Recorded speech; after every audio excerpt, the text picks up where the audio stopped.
is light. It's reading from a manuscript of scientific lore. Throw away the rest, but you don't need it anymore. Dream crusher, the lord of non-belief. If you can't prove it, no one can get ready for the brief. A dedicated skeptic, we all know what that means. He's lurking in the shadows and crushing all your dreams.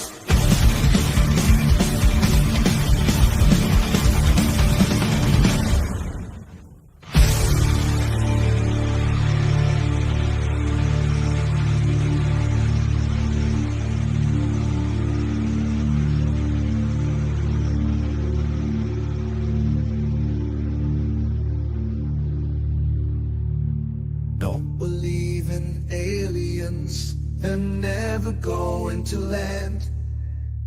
Don't believe in cryptids that leave footprints in the sand. Don't believe in spirits appearing from the dead. The only demons out there are living in your head. Dream crusher, the lord of non-belief. If you can't prove it, no one can get ready for the brief. A dedicated skeptic, we all know what that means. He's lurking in the shadows and crushing all your dreams. Dream crusher, the lord of non-belief. If you can't prove it, no one can get ready for the brief. A dedicated skeptic, we all know what that means.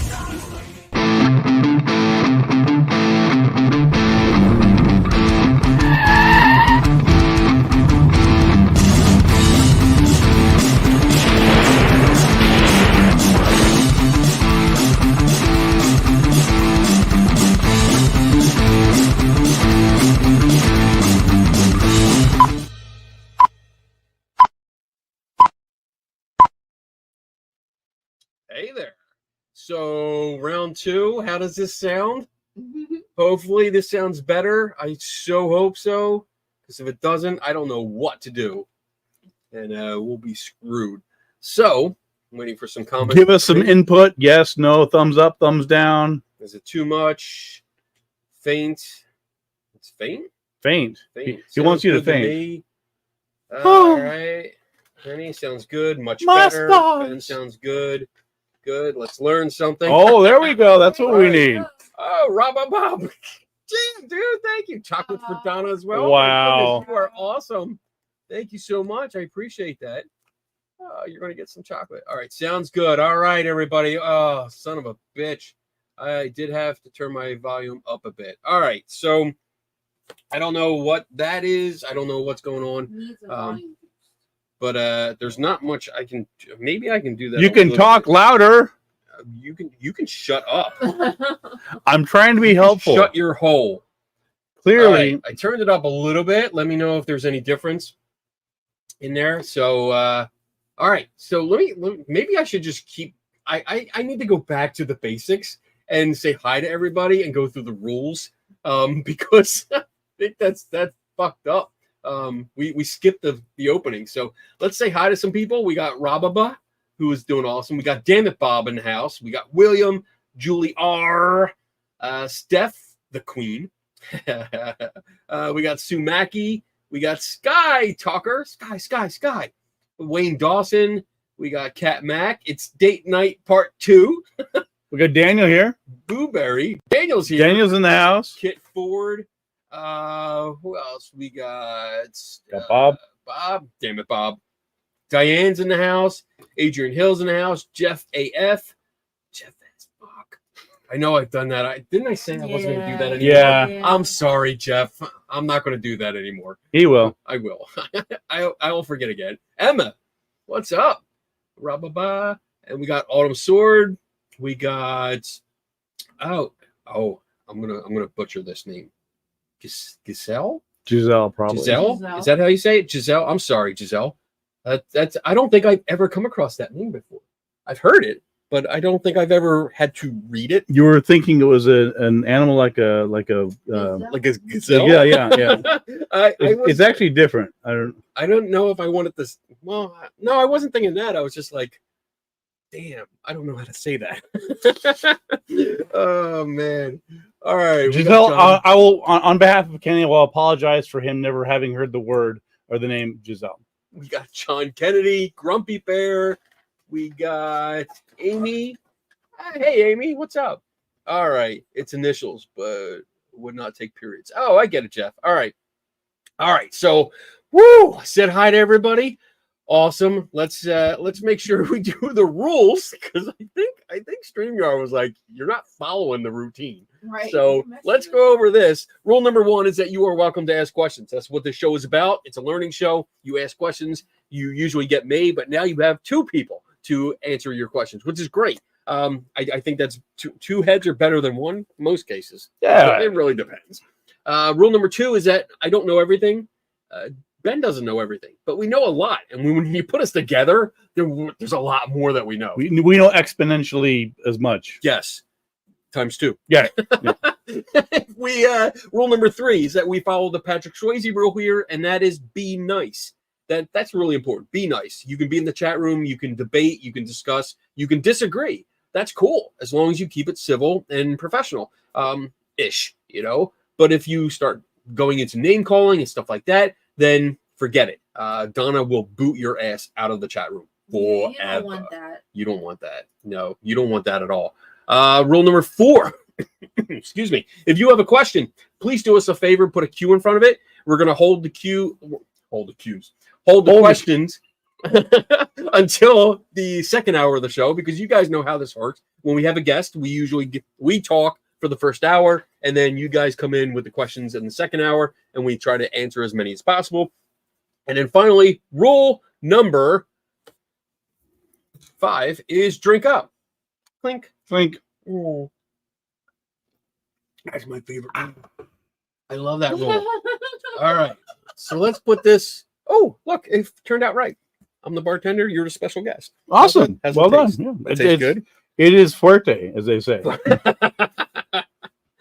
I don't normally drink straight rum, but thank you for that. You're welcome. I didn't know you were not done mixing. Whatever. I'm just used to, you take a cup and you put some alcohol in it, and then you fill the cup so it mixes, and you just dumped it all in there and handed it to me. I didn't dump it. I just put some rum. Okay. And I did not hand it to you. You just picked it up. You left it on the counter. Anyway. And you motioned to me like a lap dog. Here you go, boy. Here you go, boy. I filled up your little bowl. I'm not. That's not really what happened, but I'm going to go with it. All right. All right. Say yeah. All right. So today we did go to Lilydale, and you had started talking about Lilydale. Yes. A little bit before we had massive technical issues. Yes. So can you do us a favor? Talk a little about Lilydale. Talk a little bit more. Yes. Well, Lilydale is a spiritualist community. For those who don't know and haven't heard us talk about it before, or certainly Kenny. At one point, spiritualism was one of the most popular religions in America, on par with Mormonism and Catholicism and so on. It began in 1879. Lilydale did. And to this day, all this time, it's this little sort of enclosed community, and everybody there is a spiritualist, and many of them are practicing psychics and mediums. And so one of the reasons why they still go there is that you can get psychic readings. And there's an amazing museum. It's tiny, but it's super cool. And Kay and I spent time there. And one of the cool things about it is that number one, it's a beautiful setting.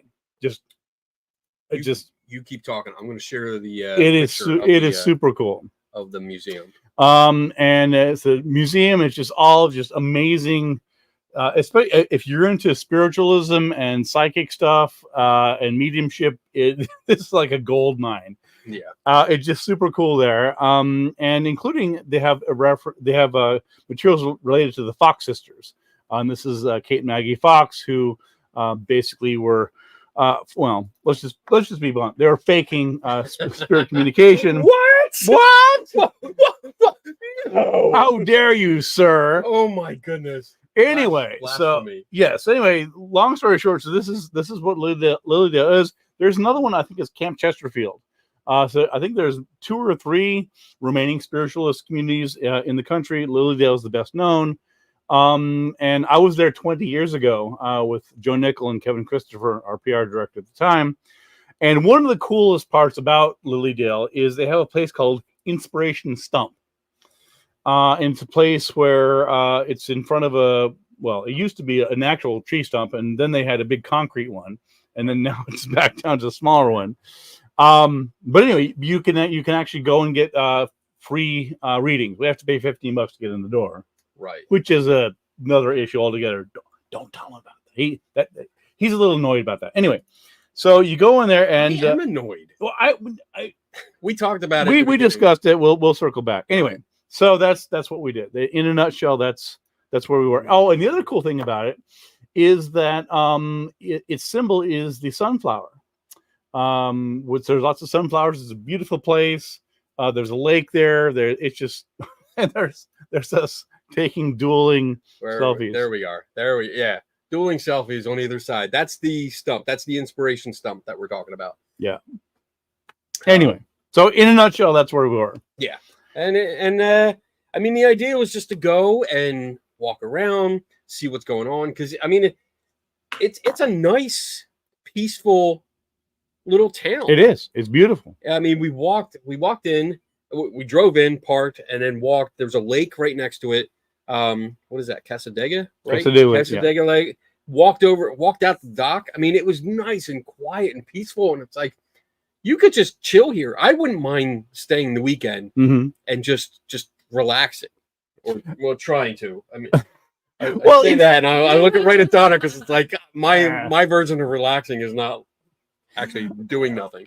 Yeah, I mean, you and I are similar in that way, in that virtually any vacation that I go on, my friends and family, they know there's a good likelihood that at some point I will end up investigating a monster, a ghost, some urban legend, some weird shit. They're just it's like, okay, Ben, right. He's okay, whatever. So relaxing, I find that relaxing as does Kenny. So, right. But yeah, so it's a cool place just to wander around for a bit. Yeah, and put out the money to get it. Yeah. If you want to, I mean, I don't know what the prices were for the stay overnight. They actually weren't too bad. Initially, we had actually discussed the possibility of live streaming from Lilydale. Right. I looked. Unfortunately, we had this idea sort of at the last minute because we're both super busy. And when I looked into it, basically they were booked out for weeks in advance. So there's no way to do it. But it would have been neat to live stream from there. But yeah, the rooms are actually pretty reasonable, like $80, $100 or something. And you're actually in the place itself. Anyway, so that's what we were there for. Cool. And then we walked around. We went to the museum, like you said, and we walked in. We talked to Ron Nagy. Yes. He's author of this book, Slate Writing, and you found that because there were slates there for slate writing. If you don't know what slate writing is, it was two pieces of slate.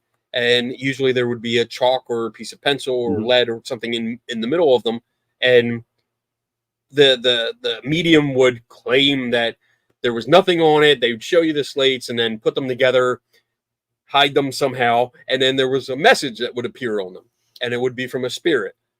So they had some on display with allegedly spirit messages still on them. Yeah. What do you think about that? Well, I mean, it's interesting because I mean, I've researched some slate writing. It's actually one for my book Investigating Ghosts. I have a chapter on spirit writing, and of course, that's literally what that is, allegedly spirit writing. So I talk about slates and spirit writing, and what's interesting about it, well, there's a couple. One thing is that the performance exactly mimics a magic trick. Yes. It's like, hey, look at this now. I'm going to put this away. Oh, mumbo jumbo. Oh, look at it now. It's like, folks, if something is being presented to you and it looks a lot like a magic trick, there's a reason it looks like a lot like a magic trick. Yes. I'm already fucked up on your own. Anyway, yeah, this is not a good idea. Anyway, so so there's that, but it was funny because. Because I've been waiting to do this for a long time. I don't even. And if Celeste is watching, I hope Celestia Ward is watching because I can finally do this. Well, actually, Celeste made this for your birthday party. she did. Yeah, That's one of your Yeah. sayings. Well, and I stole it. actually, it's not. But Well, actually, I'm just gonna let that go. okay. So yes, where was I? Oh, right. So slate writings. Anyway, again, if it looks like a magic trick, it almost certainly is. But one of the interesting parts was, so we're sitting there, and he's got a display, and it's like, here's fake slate writing, and then right next to his real slate writing, and I'm like, Looks exactly the same. he's like, and so I was trying to be delicate. I'm like, and turns out that he actually had written a book. So the guy, we actually got this autograph. So it's kind of cool. I got one for Kenny. Yeah, thank so you're welcome. It's kind of cool just, to actually have the expert there. So we tagged him and like, so these look very similar to me. I don't know anything about this, but, and then he's sort of like, well, obviously this one's real. I'm like, okay. Yeah, and I mean, we were there not to be disruptive. Yeah, I want to make that clear. We were not there to. We be were respectful to and we talked to them.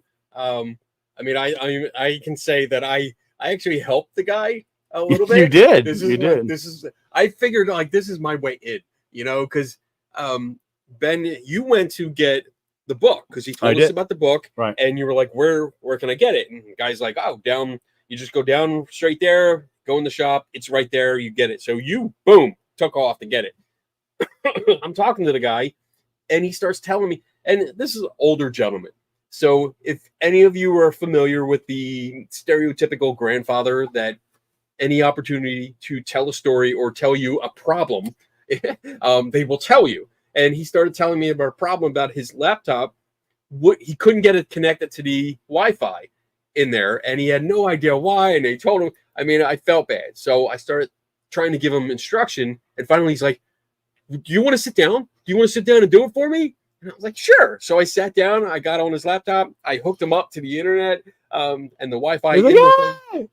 I took a picture of the router. So I had the password and everything for that. And I'm like, here, I got you set up, and I want you to look like, here's my phone, here's the picture. I'm deleting it so you know that I'm not going to steal your password or anything. I don't think he would have even known what that was. No, he wouldn't. Yeah, whatever. But it was still, I mean, he was very appreciative. So, like, we weren't there to point fingers and laugh. We were there to understand and to learn what they were doing. And then, I mean, it's just decent human decency to help out. He needed help, so we helped him. But he was really nice and open, and I mean, he told us about a lot of stuff. He was showing us pictures. He was getting out different binders and bringing us specific pictures to look at, including a lot of ghost photos. Yes. And so I saw one that on orbs. So I say, I fucking hate orbs, man. I'm like, hey, Kenny, you should read this thing on orbs. And I started explaining to them, and it was great because Kenny's like, he sort of gave me the side eye. Like, oh, this is interesting. So I'm talking to Ron. I'm like, so I've never really understood, like, and it was interesting because Ron is sort of expressing some skepticism about orbs in general. And then, so I was like, so how do you know which ones are real or not? And I did not expect the answer that he gave us. Well, tell him the answer. So he said he got out a ruler and that he measured across and top to bottom, and they were the exact same size, and therefore they're fake. They're fake. And I was like, all right. I mean, right. It made his explanation made no sense at all. Like, obviously, he said, you zoom in on a computer and you measure them, and I'm looking over Kenny. He's like, he's measuring orbs. He's measuring them on screen, and of course you can blow them up to any size. It's like, oh, look, this one's bigger. But he's saying like they're the exact same size, top to bottom, right to left, and that they're fake. And I was dumbfounded by that logic. I'm like, I agree with your conclusion, but not your method. That's not how you get there. So, but I didn't want to argue with him. Right. Again, we were there to just collect information and and hear their take without being disruptive. So he talked, and then you asked him, like, what if they're not the same size? And he's like, well, they're real. There it goes. Like, we were starting up the hill. Right. Like, we were almost there, and then boom. Oh, in that case, nosedive. Yeah. Nosedive. And then he's talking about, like, oh, have you ever seen the moon-shaped ones? Or like the crescents. Thin ones. And you're like a crescent moon? And he's like, yeah. They're real. And I'm thinking, no, they're not. That's lens flare. that's what that's called. All right. But I'm not going to say anything because he's a nice old man. Everyone was being very diplomatic and respectful. Yeah. Even when we saw parts of, and I won't get into the whole Fox Sisters thing because it's interesting, but it'd take forever. But part of the Fox Sisters story and basically the origin of spiritualism is that these two young girls, I think 13, 14, 16 something, they claim to be in touch with the spirit of a murdered peddler. Basically, the story coming back from the dead, and this guy accusing somebody of his own murder, which is kind of interesting and kind of fucked up if it's not true. Anyway, so they claim to have the trunk of the peddler. Yes, and I do have a picture. I'll put that up. Let me see. So you keep talking. I gotta find it. So allegedly. Again, the short version is that this peddler came by and he had all his stuff in a trunk. Again, keep in mind trunk, and that this man was killed, and that basically they were communicating with this murdered man who was relating the story, and the belief of that went to the whole thing. So that's it, right? Yeah, that's it. Okay, so we'll put that up. So you can now see the trunk that held the peddler's possessions. Yes, and this is I looked at it and I was like, that's a toolbox. that's not a trunk, that's a toolbox, and it's the size of a standard portable toolbox, and it looks like a toolbox. I was expecting a trunk. Like, I've been to antique markets, I've been to flea markets. Trunks are they're big. And I mean, they don't look like toolboxes, right? They look like trunks, right? So the only thought that was maybe the murdered peddler was like a gnome or a dwarf, yes, or a small dwarf. I don't know. Anyway, yeah, somebody whose entire possessions could fit in a box that usually carries hammers and pliers.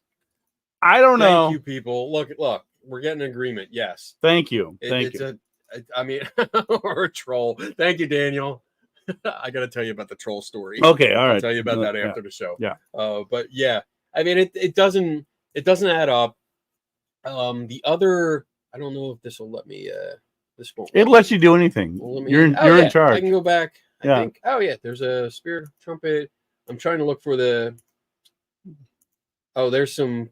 So basically while you're finding that, so basically the story is that, and the Fox Sisters house was in Hydesville, New York, which is a couple hours from here. Anyway, they moved it, and then so they moved it to Lilydale, where it promptly burned down, which I think is suspicious, but whatever. But they managed to salvage.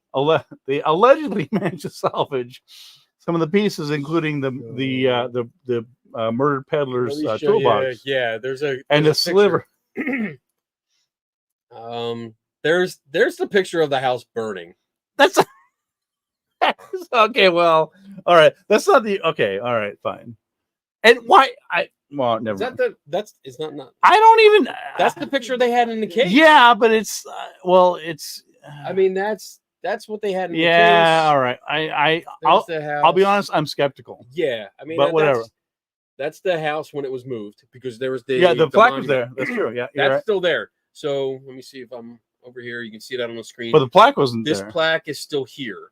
Yeah, we're still there. We looked at that. We saw that today. We got a photo. Yeah. So the house was right there. There's now a garden there, little walking path with benches and stuff, and there's another house right next to it. But yeah, so so that was our adventures in there, right? Because we ended that conversation, and again, a really nice guy, loves to talk and loves to tell his stories, loves when people are interested, and I was interested because we were genuinely interested. We weren't making fun of him, we weren't trying to catch him in anything. We're just trying to hey, you know this stuff, you wrote a book on it. Right. I respect anybody that's actually written a book on it, And he even has a couple references, which is always nice. I mean, that's not what you usually see. Right. A book on those kind of topics. Right. So credit where credit's due. Right. And then we made our way over to Inspiration Stump. Yep. Because at what was it, like 1:00? Yep. There was a like a gallery reading kind of thing, and we wanted to go over there, and that was our lucky opportunity because we didn't have to worry about paying for a reading. I mean, we went in there, we were planning on maybe getting a reading, but that's kind of difficult because everyone that lives there is a medium. Basically, yeah. And you can sign up for everyone, and it's like, who do we go to? We don't know. Like, who do we go to? Why would we go to this person unless it's just random? Right. So when this and what we did, in fact, just to be clear, so on the way over there, we were trying to decide if we were picked, what would our story be? This is embarrassing. But well, yeah, we originally had a story where we were going to say that we think we're related. We were separated at birth. Born in the same year. Born or dropped off at the same orphanage on the same day by the same person, but we don't know anything else. And we were hoping they could tell us something and just see how the story developed. If there was a story. Right. So we're assuming. Or ideally the psychic would have said, "No, hold on. No, none of this is true. You're not related. This is crazy. You were born in this part of the country. You were born in this part of the country." Right, exactly. Nothing to do with each other. Exactly. That's anyway. We didn't end up needing to do that. Yes, because Ben came up with a better idea based on observations. So take this. I don't know how politically correct this is going to be, but basically, when we went to the gallery reading at the Inspiration Stump, one of the things that I like to do is take note of the ratio between male and female attendance. And the last time we were there, we went there a couple years ago with a friend of ours, Carolyn, and I noticed that like it was dominated by females. It was just completely dominated. And I think I was like, you know, when you're walking a dog and the dog sees another dog and it's like, oh, it gets excited. Like that's what I was when I saw another male. I was like, oh, there's another guy here. Oh, he looks like he's being dragged around. and that's funny because I'm the one that wanted to go there. Right. So as we're sitting there, we see there was a ratio. I wrote it down: 85% women, 15% men. Yes, and several of the men that we saw were most likely couples, and so Ben got the idea like we are now a couple. Well, we're trying to blend in, right? Otherwise, we're just two skeptic dudes. I'm like, clearly, I mean, if we're not there with a woman who's dragging us there, then the most likely explanation is that we're a couple. Cat called it. So at that point, anyway, we didn't have to go too far down that road, so to speak. Yeah. But you certainly got into the the role. I wouldn't say I got into the role. I was, as someone who's done some undercover work. Not in what. Anyway, the point here is you have no idea the lengths that he has gone to get a story. I'm going to leave it at that. You know what? I got the story. The important part is I got the story. Right. And anyway, so no, it was actually fun. I mean, we had some fun because we do bicker and we do make fun of each other. So it actually played well with the character. You know, the whole thing. Birdcage. I love the comments. You guys are awesome. I love that. Yeah. But yeah, so the readings were. So back up. So as we were walking around, Kenny and I both have done this a lot of times. You gather information, you take notes, this and that. So I happened to be wandering around, and I have to pick up a flyer from a Colleen Vanders Eisen or something. Anyway, I just happened to pick up her thing as I was walking around. So we go to Inspiration Stump, and as I mentioned, I was there 20 some years ago. And I remember the stump itself was bigger because it was actually a cement platform you could climb on and walk on. I have a photo of me at there. But I remember it was there were fewer benches there. So when we went there were, I think I counted like 75 benches. Yeah, there was a lot. Each of which could hold like 4 people. So last time I was there, it could hold fewer people. But now, of course, the more people you have in the audience, the better the chances of a hit, right? Right. So that sort of made sense. And then as it turns out, the woman that I had happened to pick up her flyer on, she introduced all the other psychics. Said, "Hey, welcome to Inspiration Stump." She began with a prayer, and then Kenny and I were sitting together on a bench. He would sometimes sort of snuggle up next to me. I'm like, "Dude, we don't need to go that far into character because it wasn't necessary." I think he was just doing it just for fun. I'm trying to be very, very mission oriented here. Anyway, so You're so full of shit. I'm trying to tell the story here. Yeah, tell your story, your fake story. So fake news. So I'm trying to keep out of, because I don't want him like rubbing my knee, which I don't mind, but it would throw off my investigative acumen here. Anyway, so we began with a woman who came up with a dog. Yes. Holding a dog. No, she didn't come up with a dog. She came up, and she was very aggressive. She was very. How do we politically correct say she this? Was. I would not pick a fight with her, because it was scary. She would not think twice about laying into anyone, man or woman. Yes. Anyway, so she came up with a dog and she started talking, and she displayed one of the classic techniques is to constantly talk. Yeah. So you really can't get in a word in edgewise. You cannot respond with anything. Like if you want to say, well, it's kind of, no, you don't get that much time because she is constantly talking. And, and it's like a gish gallop, basically. So you just keep throwing stuff out. Yeah. Right. And then she also used that technique about, do you accept this? Right. I think we were talking about that. Like, and do you understand this? Do you understand this? Go ahead. Yeah. And I've been in the audience in a handful of these psychic mediums, including Teresa Caputo, the Long Island medium, and John Edward. In fact, Celestia and I went one time, and one or two others. And it's interesting.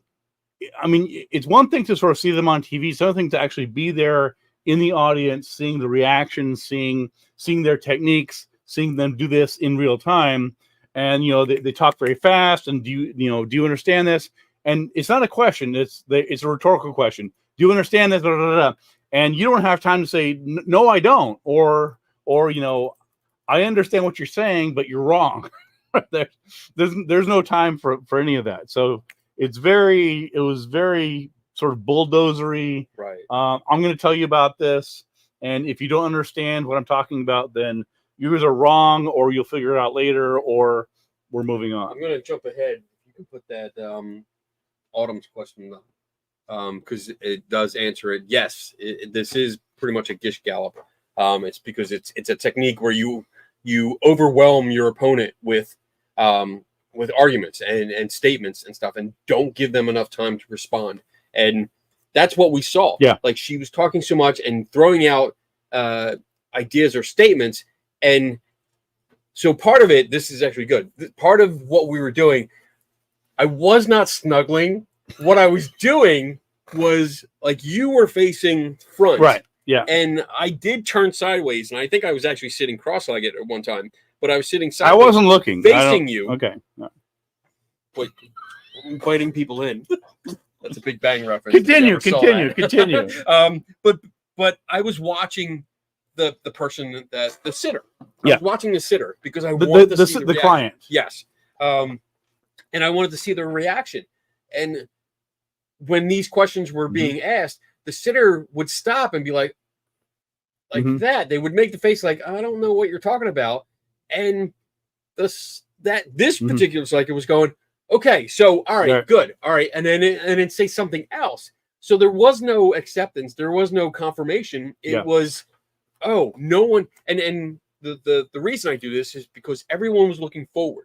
Everyone was looking at the psychic no one was turned to look at those people, and A few did, but most people didn't. And that was actually really good technique, and I'm glad you did that. So we actually, I think we worked pretty well together, because while they were giving the talks, I was nodding. I was trying to give some sort of, visual cues that, we're not mean skeptics who doubt anything. We're sort of yes.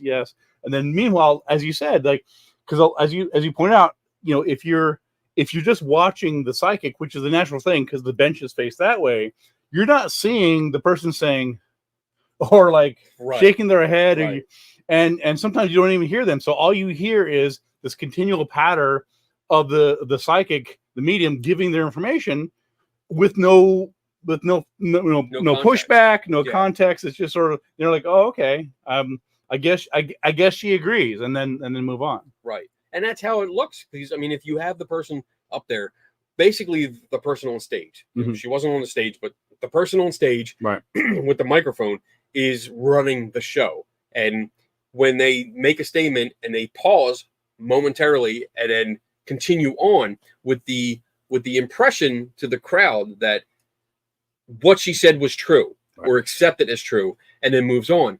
But when you're looking at the person, the client, you can see, you're like, they don't know what you're talking about, or they're looking at other people, look for confirmation. What is she talking about? Yeah, you know what she's talking about. I don't know what she's talking. No, and then we also noticed that at least half of them picked people in the back, and it was I don't know if it was deliberate or not, because some people pick people right in front, but I think that's also a good tactic, because you pick people in the back, everyone's still looking forward. No one can see the reaction, or less people. The further back you get, the less people see the reaction, because people are going to turn around and stare at them, right? So, and then the people right up front, and we're talking usually like the first or second row, that they were just kind of looking and then maybe nodding their head. Even the guy, because there was one which I actually found out of character, is that the one psychic picked only men.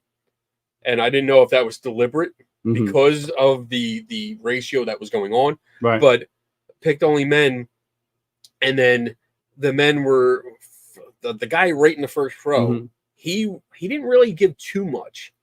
He was like, and his head sometimes. It wasn't like, oh my God, you're right. It was like, okay, and that's an important part of this, is keep in mind that anytime you have a psychic and a sitter, a client and a medium, there's a natural tendency. You want them to succeed, right? You're there because you believe in this, for the most part, right? Like people, skeptics generally don't go to psychics. The people go to psychics, people who believe in them, and they're paying them, and there's this interaction where everybody wants the psychic to be right, or at least mostly right. And so there's a disincentive for someone to say, no, that's not right at all. I mean, every now and then you'll hear of that, but even people who are, even if they're like, I guess, it's because there's all the social part, everyone's turning around, and that's the awkward part. Yeah, because you don't want to disagree with the psychic, because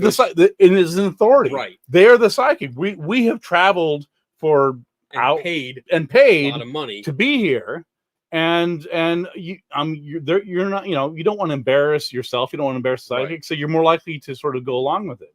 And there's the peer pressure from the crowd. Yeah. You don't want to, because if you say no, there's more people that will turn around. Yeah, because I noticed that too. Yeah, when like the one psychic that came up, she struck out all 3 times. Struck out bad all 3 times, and more people turned around to look at the sitter when like the first claim was shot down. Then more people started turning around and looking at the sitter, and now all eyes are on you. Yeah. And for the most part, people in the audience are uncomfortable with that. There's not. Yeah, you don't want to be the center of attention, right? Well, unless you're me. I was like, look at me. Here you go. So, but a few. Let's talk about a few of the specific cases that we saw. So we had the gentleman with the hat, which I want to say, like, before it started. Yeah, you know what I'm saying. Before we started, Ben had a really cool like hat. What kind of hat is that? Like It's like a Like hat you a would hat. wear at a beach. Yeah, like Not a big brim, but do I even have it with me? I No. don't Anyway, think you wore it over yeah, there. it's a stylish hat. Yes. And he turned to me and said, "Should I have the hat on?" Yeah, actually, or should there's I-" probably a photo of it. There's probably Anyway. yeah, because I did take photos throughout the day. But you were like, should I have the hat on or should I have the hat off? Right. Oh, that's good. We can actually, we can put that up so everyone can see the hat and give me your opinion whether he should have kept this on or not. So here we go. This and share. So there you go. There's his hat. I told him to keep it on. I don't remember you telling me to keep I told you to keep it on. Okay. And you took it off. I was trying to. Okay. And the other gentleman who was picked had a similar hat. In fact, two of them did. Yes. Okay. Yes. So whatever. I didn't know that. That was a draw, and you fucked it up. So it's cute. Do you think he should have kept the hat on? I think so. Anyway, so move the story along. We got all right. So she's the psychic or medium starts talking, and she says something about I'm seeing a pencil, and you're an artist. You're an artist. You're seeing a pencil. I'm seeing it. Yeah, she said artist 1st, and then said I see a pencil. You're an artist, and the guy's and she did this movement. Yes, like, it's your pencil. Your artist, and creating. And the guy was like, I'm watching him, and he's like. And you get like I felt bad because he did not want to say no. Right. He didn't want to say something like that, but he was like, I'm not an artist. He's just not. No, but then she went you up. But you're very creative. Yes. You're all creative and you're an artist. And then he's like, well, I'm an author. I write books. And she's like, oh yes, I see a writer's pencil. It wasn't an artist pencil. Right. First of all, you said artist. You very clearly said artist, and you indicated an artist because you know what? As a writer of 12 books, I don't write like this. This is not my usual method of writing anything ever. Right. I use keyboards first of all. Quick break. Thank you, Cynthia, for the $10. I appreciate that, and we will have a drink for you. Off topic is okay because we're drinking. There you go. That is awesome. Thank you so much. I appreciate that. But yeah, so you're right. You're right. And I think we had, I wish we had video of just the looks that we shared. Yeah. Not as a couple. We not as a couple, but. We weren't allowed to take video. And we technically weren't supposed to take audio. But, we didn't. Yeah, we didn't. But we might, but we didn't. We did not. Right. But.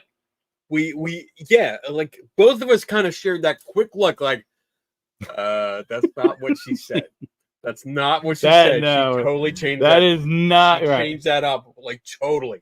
And that was Dapper Dan. Yeah, right? It was Dapper Dan, right. All right. So like she started out by saying something like she saw a male figure and I think it's your father and right.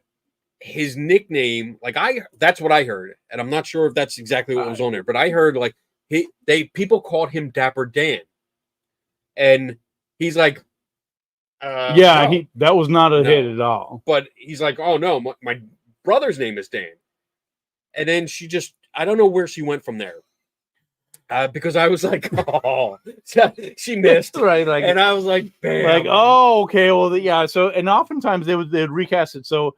At least twice we heard someone say, I'm getting your mother. Has your mother passed?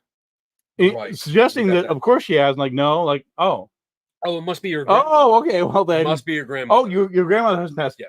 Has your great grandmother passed? Right. Okay. Well, and then just keep going back, and eventually, you can find somebody. She brought it up later in that reading. Oh, so you said your brother's name is Dan, right? And then she tried to start talking about him, but I don't think she knew where to go. Right. She ended it. Yeah, like, okay, and we're done here. Oh, my ride. Because I was ready. As soon as she said that, as soon as she said, oh, so you said your brother's name is Dan, I was like, oh, here we go. We're going to talk about Brother Dan now. Right. Okay. Who's probably still alive. Yes. Right. So. But you brought up, you touched on a good point. They were asking a lot of questions. It wasn't So let me put it this way. If I'm confident that I am speaking to the spirits of the dead. And a particular spirit comes forth and says, hey, you know, this guy in the tan shirt, Sure. I'm his father, and I've passed on, and I want to talk to him. Then I should be able to confidently say, your father is with me. His name is so-and-so. Let's say, damn it, Bob, in this case. And that he has a message for you. And it's specific. But so many times that we saw in just this hour, it's just 1 hour, so many people were saying, so I'm seeing a female. Is your mother passed? Right. Like, they don't fucking know. Right. How do you not know? You're Right. the psychic. Yes, you're talking to the spirit. The spirit is supposed to be right there talking to you. And some of them, which I find funny and sad at the same time, but they're saying, oh, there's so many people that are trying to get through. Right. Like, really? you can just share. Right, and that doesn't make sense anymore. It's like if you're picking one person, why?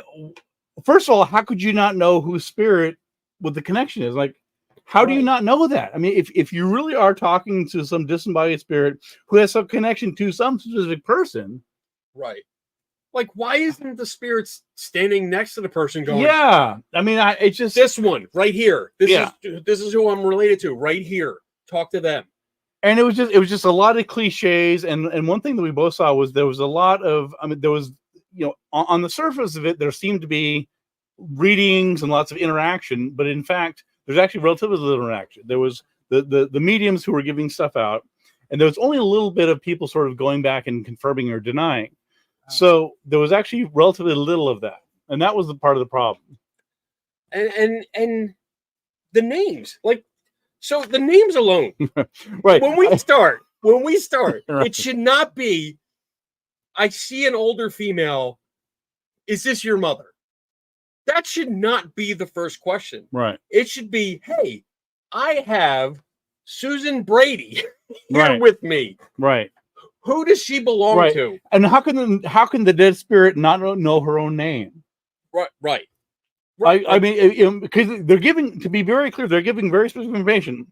Oh, yes, your mother, she liked to twirl in a dress. She was always moving. She had a coin. There was all these very specific information. Right. How can it be that the spirits can give this information about the time when they were laughing at a party and the kind of cake they like and this and that, but they don't know their own names? I don't have an answer for you, Ben. I mean, I do have an answer for you because it's not real, right? And so yeah, as I mentioned, we saw the pennies from heaven thing, right? Where it was one of those things where, oh, you know, your grandmother loves you and she's there with you in spirit, and if you're ever around the house and you hear something, or if you find a coin or a penny, or if you feel warm or if you feel cold, or something. I mean, there's just wide variety of things. Like, if anything possibly unusual happens at any time in your house, it's grandma telling you she loves you. There are certain routines, certain classics, pennies, butterflies. Mm-hmm. These two I've heard so many times because this is something that we grew up with. Right. I think this is our generation where we grew up, and that means something to a lot of people. And it's easy to pick that out and say, oh, well, I'm seeing pennies or there's butterflies. Does this mean anything to you? And it will. Sure. It will. It's a general broad statement that will affect a lot of people. It's like a Barnum effect thing, right? Yeah. So like, you know, do you have somebody who you cared about who betrayed you? Okay, well, do you? I mean, who hasn't? Right, or you know, somebody, and they keep going back, and has someone died, and again, so much of it is there was very little substantive information going back and forth. There was lots of do you understand this? Yes, and then move on. And there was very little of them saying yes or no or clarifying. It was all blah blah blah blah blah blah blah. Right. Oh, and over there. So this is something we did talk about afterwards because we had a debriefing. We literally sat in the pet cemetery that they have here, and we did a debriefing to record our thoughts and then make sure that we had them fresh right out of the event. And one of the things that I noticed was that it was more like counseling. Mm-hmm. And like when somebody comes to you as a friend and they say, "Hey, you too far." Hey, Susan. Susan's here. Susan Gerbic. Hey, Susan. Um, Farts. What when did you fart? I guess we're old. Oh, okay. All right. Whatever. When someone comes to you and because they had a loss, they suffered a loss, and they're looking for a friend, and you give them some friendly advice, like it's going to be all right. You know, we need to go through this process. It sucks, I know, but we need to go through this process. We'll get out the other side. You know, they keep pushing you to keep moving forward, so we should do that. You should do that. Keep moving forward. Keep doing what you're doing. Follow your dreams. Do this. And that's what the bulk of the interaction was. It wasn't readings. It wasn't messages from dead loved ones. It was, oh, they want me to tell you that they love you and they want you to move on. And then it rolled into this whole spiel about follow your dreams and do this. Yeah, and I understand sometimes you're stressed out because people are pulling you in a bunch of different directions, and keep grounded and take time for yourself. All this is great advice, but has nothing to do with any dead people. Right. It's all just good generic advice for anybody to take time for yourself and be centered and follow your dreams, but not too much. I mean, it was like there was nothing in there that said to me that even it's basic information you'll get from a self-help book. Yeah. Honestly, I mean, it's something you'll get on the back of almost like in a Chinese fortune cookie. I mean, you'll get it out of there. It's not something like if you're going to read me, if you're going to give me, if you're the go-between, if you're the medium between me and a deceased loved one, tell me what they're fucking saying. Don't give me advice from you. Give me messages from them that confirm that Uncle Bill is actually Uncle Bill.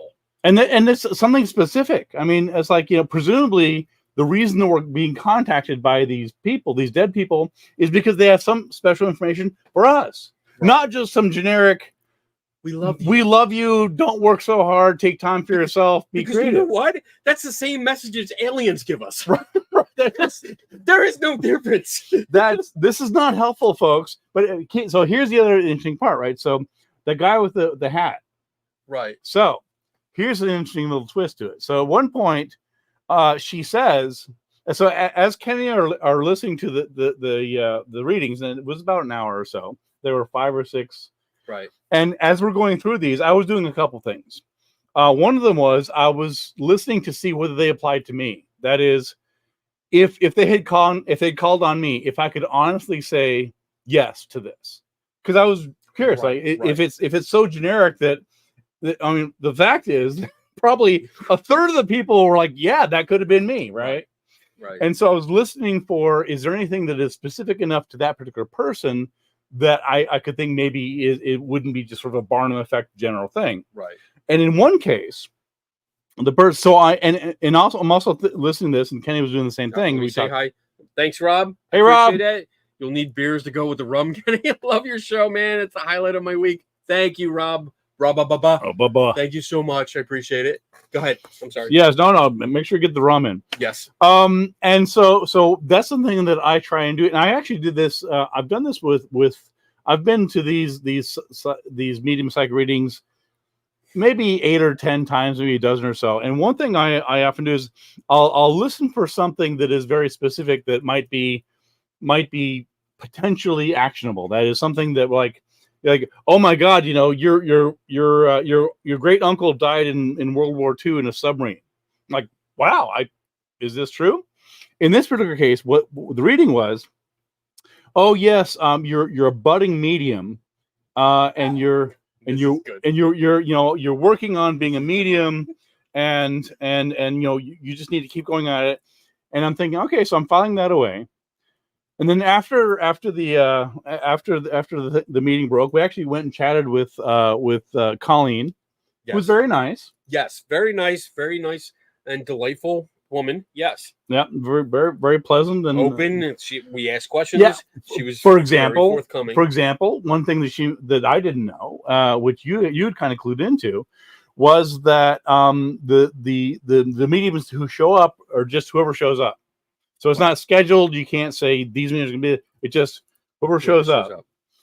Which is interesting for a couple reasons. One is that, and Kenny, I confess, this is all Kenny. I didn't notice this. Thank you. What did you notice? I noticed that, well, one, we didn't know who was showing up. We thought it was just her.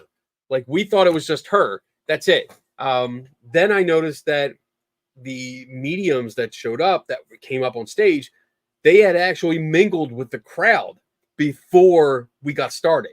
So they were in the back. And mind you, a lot of the readings were people in the back.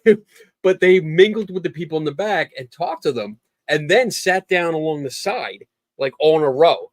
But they were dressed just like everybody else. Civilians. There was no like, hey, I'm a psychic or anything. There was no gypsy. Am I allowed to say gypsy? Yeah, anymore? well, I don't know if we're allowed to say whatever. Let's go. There was no like what you no fortune telling paraphernalia. It was garb. It looked like anybody who you might see at Target or your supermarket on a Saturday night, and also they weren't sitting with her, right? So there was sitting up front. She's up front. There's no reason in the world to think that anybody else is over there. And even if you know that there are other mediums who will be coming up, they weren't sitting with her. They were with everybody else. Right. So they look like just like, so you're chatting and this and that.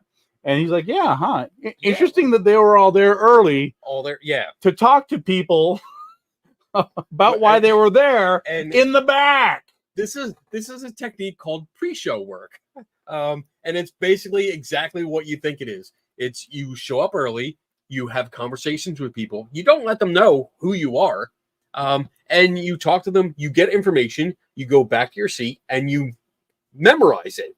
Which isn't that hard to do, because if you talk to 3 or 4 people, that's it. That's all you have to remember. 3, you have to remember one specific fact about 3 to 4 people, and you're good. Actually, I think they knew, because every time they did 2, and when they were finished with the second one, they would look over at the Colleen and do I have time for one more? Right. And so 2 is enough. 3, you can go for a gamble. Right. But they had enough facts for 1, for 2. And the other thing to keep in mind is that unlike a magic show, where you have a confederate in the audience, right? And typically the magician will say, "Have we met before? We didn't arrange anything. Right. I don't know you." Now, sometimes they're lying. They actually did. But in most cases, as any magician would tell you, they really are just a normal person off the street. Very, very notably, during this, and this will become relevant in just a second, and Kenny knows where I'm going with this. Very notably, there's never that interaction. It's never like, "We've never spoken before, have we?" Because they'd be like, "Yeah, we chatted about half hour ago when we showed up." Like, they don't never hear that at a psychic show. That is not a thing. Never hear that. Right.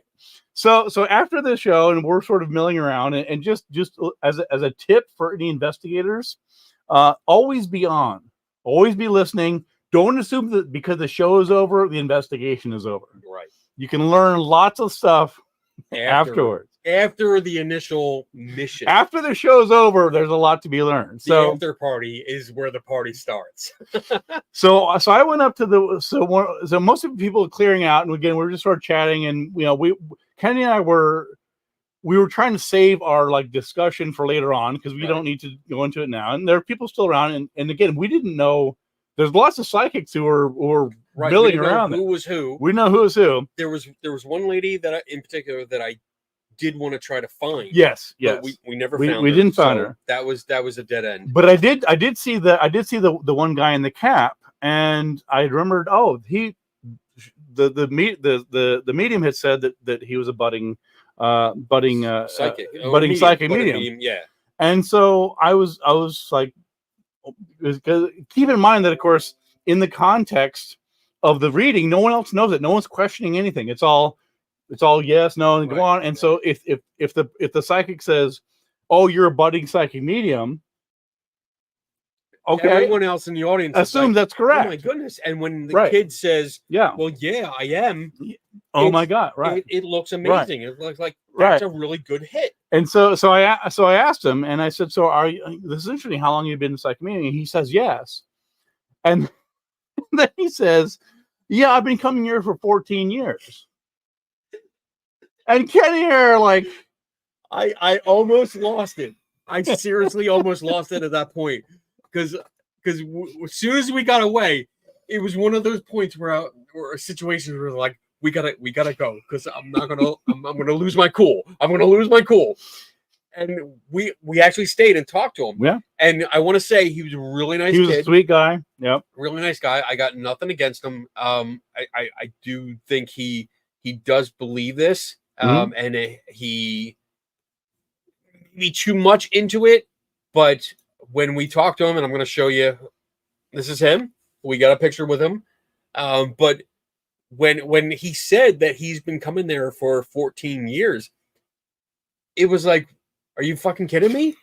Like, you do know everyone here. This was not a psychic reading that was random. This was not someone that was picked out of a crowd and they had no communication or connection. The kid's been coming here for most of his life.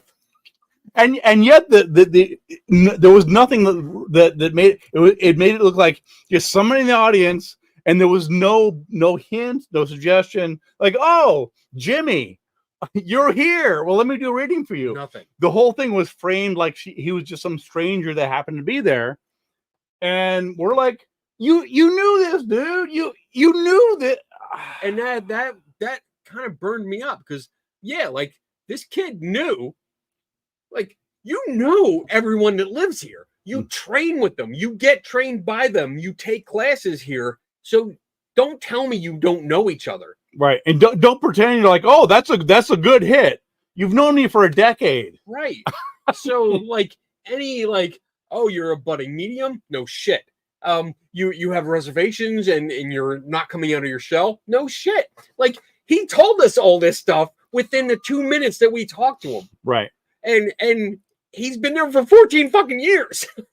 So that was like mind blowing that because it wasn't a plan. Mm-hmm. It was just showing you like this is an example. And Susan Gerbic, who's in the chat room, like she's brought it up many times where people show up at the shows and they buy the VIP tickets and they get like the VIP treatment because they do buy so many tickets and they're there over and over again. And there are other people that get picked because the psychic knows them. Right. And it's easy to pick them out. And if I had known that, I don't know what I have done if I knew that they knew each other. That would have been like, all right, yeah, Mr. Fiddle, you need to leave. Thank you for coming. You don't ever come back. Yeah, and again, I mean, we weren't there to disrupt anybody. We weren't there to debunk anybody. We weren't there to cause a scene. We're just there to learn. And and that's one reason that, again, we work well together. We're both there for, similar ideas, similar reasons, whatever else. And so that, we're not trying to. Oh, good one. That's good. Well done, Susan. I mean, again, he was a nice kid. We talked to him. It was nice to talk to him, and we even told him like, "Hey, can we get a picture with you just in case you become big and famous?" That was cleverly done. I give you credit. That was good because he loved that one. Yeah, he's like, "Oh yeah, I might be very happy," and got his picture with us. Yeah, and I mean, again, it's just not to mock him, right? But it is to point out that. There was. I feel there was deception involved. Yes, this behavior was part of the problem. Yeah, it was. He knew that the psychic knew her. The psychic knew that she knew him, but almost certainly nobody else in the audience, other than the other psychics, knew that. Yeah. And the only reason we knew that is we stopped and just asked politely. And that was you. That was all you. All right. Ain't that the guy? Ain't that the kid that she's talked to? And I mean, like, because I knew, because I was looking at everybody. I was the one looking at everyone. I was like, yep, that's him. That's definitely. And if you see, I'm going to put this picture back up because there's a clue. There's a clue here. So if you look at the picture and you look on the extreme right, the right side of me, right side of my face, you see there's a woman there with a multicolored shirt. Yep. She was also picked for a reading, and she's with them. So I have no doubt. I mean, there might be a little doubt, but I have no doubt that this person also is well acquainted with the people there. So it just made me like, all right, there's 2 people. There's at least 2. And There's for at all least we 2. know, we didn't even see that. We didn't There talk to might be anyone others else. as well Yeah. who We did didn't talk this. to anyone else. And then the one psychic, we got to take a break. All right. But the one psychic, Donna told me like 15 minutes ago to take the break. So, but the one, Sorry, Donna. the one psychic medium that came up, that like she failed. She failed miserably. It was a bomb. I was embarrassed for her because she kept getting misses and misses and misses.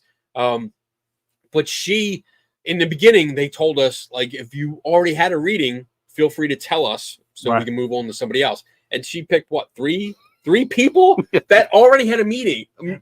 Yeah. And it's like, you're sitting right on the side. Are you not paying attention? She's checking Twitter. She doesn't have time for this. My bad. All right, so we're gonna take our break because we're well over because of technical difficulties that we had, that I had here. So we're gonna take our break. Puerto Rican is in the house. What's up? I love saying his name. Stay tuned, CC. That's all, Caroline. Oh, Wisdom is in the house too. I'm seeing all these new people showing up. Mike. Hey, right. Adrian. Hey, Autumn. All right, so we're gonna take our break, and when we come back, we might. I don't know why I'm yelling. Well, we should. We'll finish up what we're talking about. I know. I'm so excited. I know. This is fun. We had a good day. Yeah. We will take our break. We'll come back. We will finish up whatever we have to talk about, and then we will go into some of your questions. I know we have a bunch saved. So if you do have questions, feel free to put a Q in front of it. Please put a capital Q in front of it so Donna picks it out a little easier, and then we will get to answering some of your questions. So we will be back in 4 minutes and 9 seconds from now.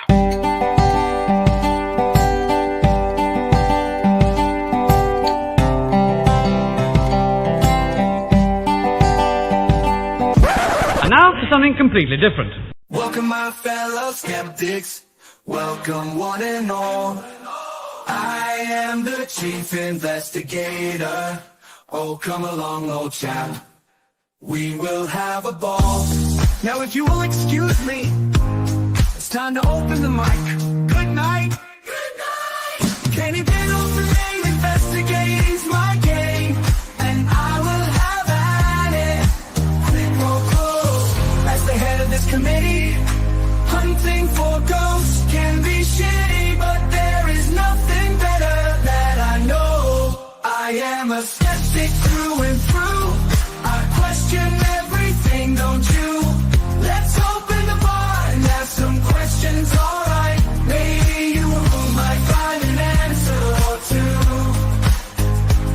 I will find the truth this night and day, and if my name is not Kenny Biddle, then I assure you here I will not stay. Good day!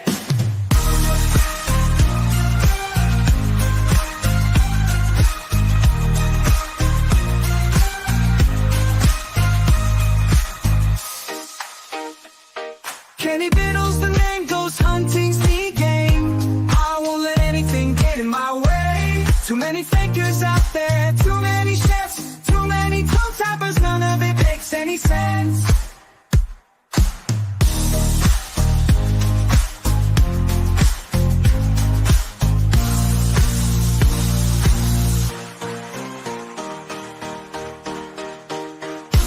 I am a skeptic through and through. I question everything, don't you? Let's open the bar and ask some questions, alright? Maybe you might find an answer or two. Who knows? There may be ghosts in the machine, but trust me, I am not so keen. I prefer to see these things clearly, not in 144p. I am a skeptic through and through. I question everything, don't you? If you don't think I am right, let's open my night. Yeah, yeah.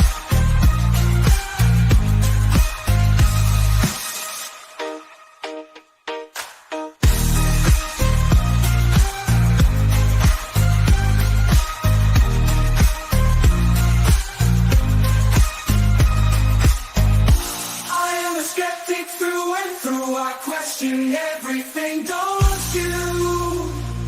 If you don't think I am right, let's open mic night. Yeah.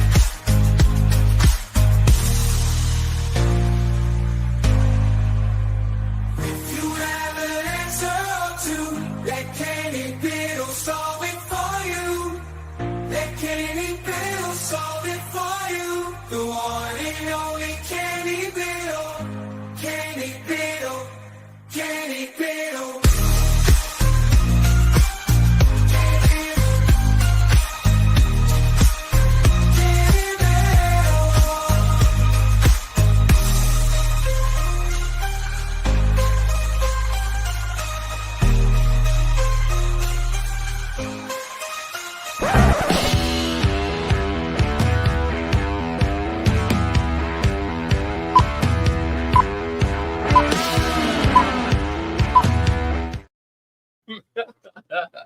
All right.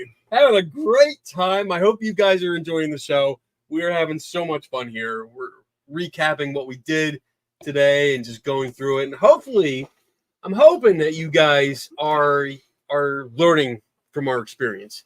You know, like getting something out of this, seeing that a lot of this stuff is tricks. And what I wanted to do before, do you have any other points that you want to go through? Not really. I mean, Okay. Unless you want to talk about the police suicide, because that was kind of an interesting one. Excuse me. Yeah, we can touch on that Okay. and then get into what I'm building up to. Thank you. All right. Not rum. Yeah, I'll just briefly, because there were a couple notable ones, and again, we sort of discussed them afterwards. But I'll just hit on one other quick one, which was there was one, and this is actually done by Colleen, the main psychic. This was the last one, I'm pretty sure, because we talked about the end. Yeah. And she so there was also the one where she's arguing with her about, she said, well, oh yeah. Yeah. The guy, he had a hoodie on, he had the hood up with strings, older gentleman, and a little Unabomber-esque, to be fair, but whatever. To be fair, yes. I mean, he did look that way. But she made a comment. She pointed him out and said, you know, like, I'm feeling like something like a male figure with the left lung and or heart. Yeah, an issue like that. And he was doing this, you know, nodding his head. And then she said, and it happened within the last 4 years. And he was like, no, didn't happen in the last 4 years. And instead of adjusting and trying to overcome that, she argued with him. Mm-hmm. You're wrong. You're wrong. Because he's showing me 4. Right. So what happened to you 4 years ago? Right. Or no, then suddenly she goes like 4 or maybe 4 months. It was focusing on the 4. So the first reading is 4 years. She said 4 years. She didn't say 4 something. She said 4 years. Yes. So of course he's searching for 4 years. And then he says, no, you're wrong. She's like, no, you're wrong. No, you're a puppet. No, you're a puppet. Yeah. And then it's this whole thing. And then it's like 4, like, okay, well, 4 years, 4 months, 4 hours, 4 the 4 kids, month, yeah, the 4th day of 4 the horsemen, month. like all this sort of stuff. And then she's like, okay, well, is it like a father or a friend? Oh my goodness, that was because then she moved on to the guy next to him. Mm-hmm. So there were 3 people, 3 guys that were friends. They were there. Moved on to the guy next to him, and started talking about like a father figure kind of thing.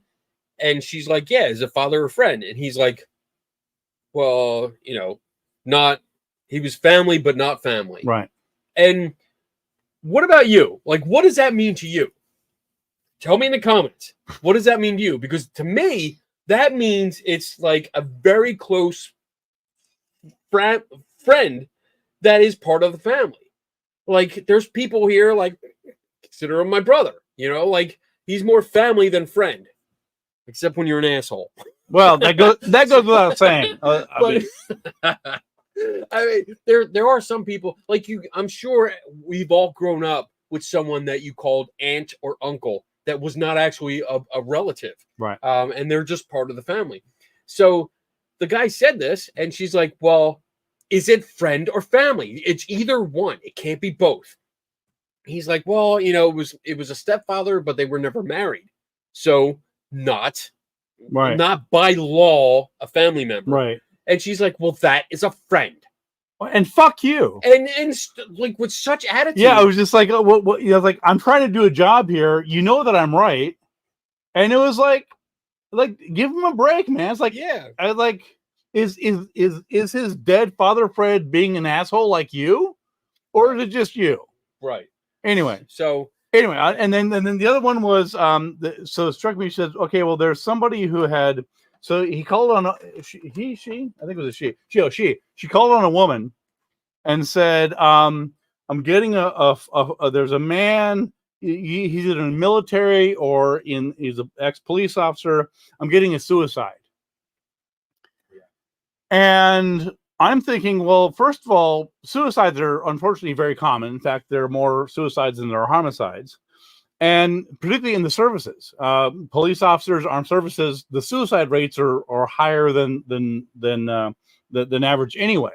So the likelihood that somebody who is military or law enforcement of some kind, of course, there's lots of different ways that could go, or suicide is actually pretty good. And then she sort of said, oh yeah, it was somebody, and she made it very clearly sound like it was her father, yes, or an uncle or some father figure, right. And then she's like, and she was saying no, and then she said, oh well, I once dated a guy who fit that kind of description, yeah. And of course, this is suddenly pivoting quite a bit. And then what the psychic did was she sort of turned back to describing the guy, the one that's dead, and she's saying, oh well, I'm sensing a lot about him, and he liked to help people. Yeah, you just said that he's somebody, police officer, military. By definition, that's kind of what they do. It could be doctor, take your pick. But it was so interesting to me that she wasn't really talking about her. She was describing this general behavior, personality that fit what she herself had already established. Right. So it was just like, it was just this, and watching the young lady respond, and her responses were basically like she wasn't buying it. And that's something that stood out like overall, because we saw a lot of misses and there was disappointment.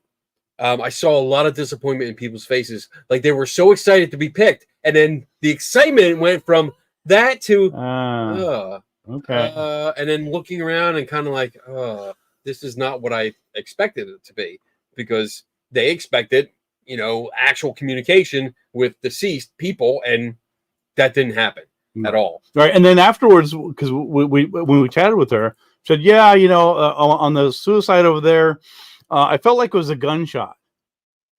Yeah. Most suicides are pretty good males are gunshots. It's just statistically. That's the way. Yeah. That's unfortunately. Yeah. So it's just, again, playing the odds. And it was so transparent too. And I kept thinking, like, as we're listening to this, I kept thinking, there's how many people were there? 120. There was about 120. 120 people, yeah, mostly women. And I'm, and I remember doing the same thing when Celeste and I were at John Edward. And I'm looking around and thinking, is nobody else seeing this? Right. I get it. They're there, they're believers, they're paying money, they want, but part of me is like, yeah, this is so transparent, and it's oh, look, your buddy's here. Wow. All right, thanks. But you know what? That's the sad part, I think, about what we do, because I do look around and I see. I want to say this. I want to say this with compassion here, but I see on the faces of the people like that need. They need that confirmation. They want that confirmation. They're very hopeful. Right. And that's exactly right, Kat. It's crushed hopes and dreams. They are so hopeful, and when it doesn't go the way that they see on TV or TV drama makes it out to be, it crushes them. And we see that. Like I saw that in real time today, where dreams were crushed, and it's heartbreaking to watch it. I mean, I know, like, we talk about it, we've made jokes, and we're very passionate about like why it's so wrong and how they're doing it wrong and what they're fucking up. But we often don't address, and then I know we have. I know I've read it in your work, and I try to address it as much as possible. The actual human emotion that comes along with that, the loss and the what is it? Going through that loss again, right? Reliving that loss, because they're trying. They want that connection so desperately, and to have it right there in front of them, like the carrot, and then all of a sudden you snip, carrot falls away, gone. It's gone again, and I feel so bad. I can't imagine what some of those people are feeling now that they left, they went home, and now they're thinking about it. And if they really believed that their long lost beloved father or father figure, whatever else, was on the cusp of actually speaking to them and saying, Margaret, my God, just something that was personal and meaningful, and all of a sudden the medium's like, well, okay, it was somebody else, and we're going to go on some. And you're like, yeah. Anyway, so I think that the last thing I wanted to do before we get into questions is that so we, I think we have a little disagreement with the belief of the mediums themselves, because we talked about it a little bit briefly. So for me, I think I'm on the side that many of them do know what they're doing, and that they are aware that they're conning people. And there's a lesser percentage that honestly believe that they are communicating with spirits. And I think you have the opposite. Yeah, and I come across that for a couple of reasons. One is just having met and talked to many psychics. And again, there's no way that we can ever know unless they, on their deathbed. I mean, there's no way to sit them all down and go through some testing. Right. But I think that most of the psychics that I've encountered, they genuinely believe it. They're not. And the other thing, so they might cheat and believe. So there's a fair amount of that where it's not quite so clear cut. Where, I mean, for example, if you're a psychic medium and you're up there and you do believe that spirit can come through you and you can reach out to people and this and that, and you sincerely believe that, but you may say, well, I can't do it all the time. I can't do anything all the time. Right. So you're up there anyway. You're giving a reading, and it could be that you call on somebody and it's just not happening. And you really do believe you connected with the person over there on the right, but this new person you called on, you're not getting jack shit, right? So what is their option? It's not to say, wow, I don't know anything about you, I need to go somewhere else, because that's career suicide. Right. And the other thing is that would undermine what they're trying to do for the other people that do believe. Right. So at the point in which they acknowledge that maybe I'm sort of going by the seat of my pants. Maybe I'm doing a little bit of cold reading with this one person, but I still believe I have the power. Just because the wind wasn't right or whatever else doesn't mean they don't really believe it. Right. So that's what I think is going on. And again, part of that's going back to my background in psychology, is knowing all the ways in which the validation is there. And Richard Wiseman's written about this. Chris French has written about this, and other people as well, where there's so much validation, where a psychic medium, they'll be talking to somebody and they'll be like, oh my God, you're right. I felt that. And they're being sincere. They really do. They're getting this validation from these people. Even, and Ray Hyman talked about this. Yeah. And so getting the reinforcement. Yeah. And so it's easy for them to think, I didn't know that but I'm they're crying, telling me that I'm right.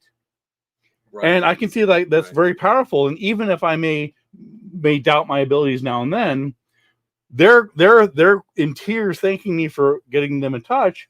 I guess maybe I am right. So that's my take on it. It sounds more like the routine, the technique. So like most of the time we deal with cold reading. I think Right. we deal with cold reading more than hot reading Yeah. for the most part. Yeah. And I think it sounds like the cold reading technique becomes second nature. It doesn't feel like a technique. It's something that's taught and learned, but under the guise of it's your intuition. It's something inside. Exactly.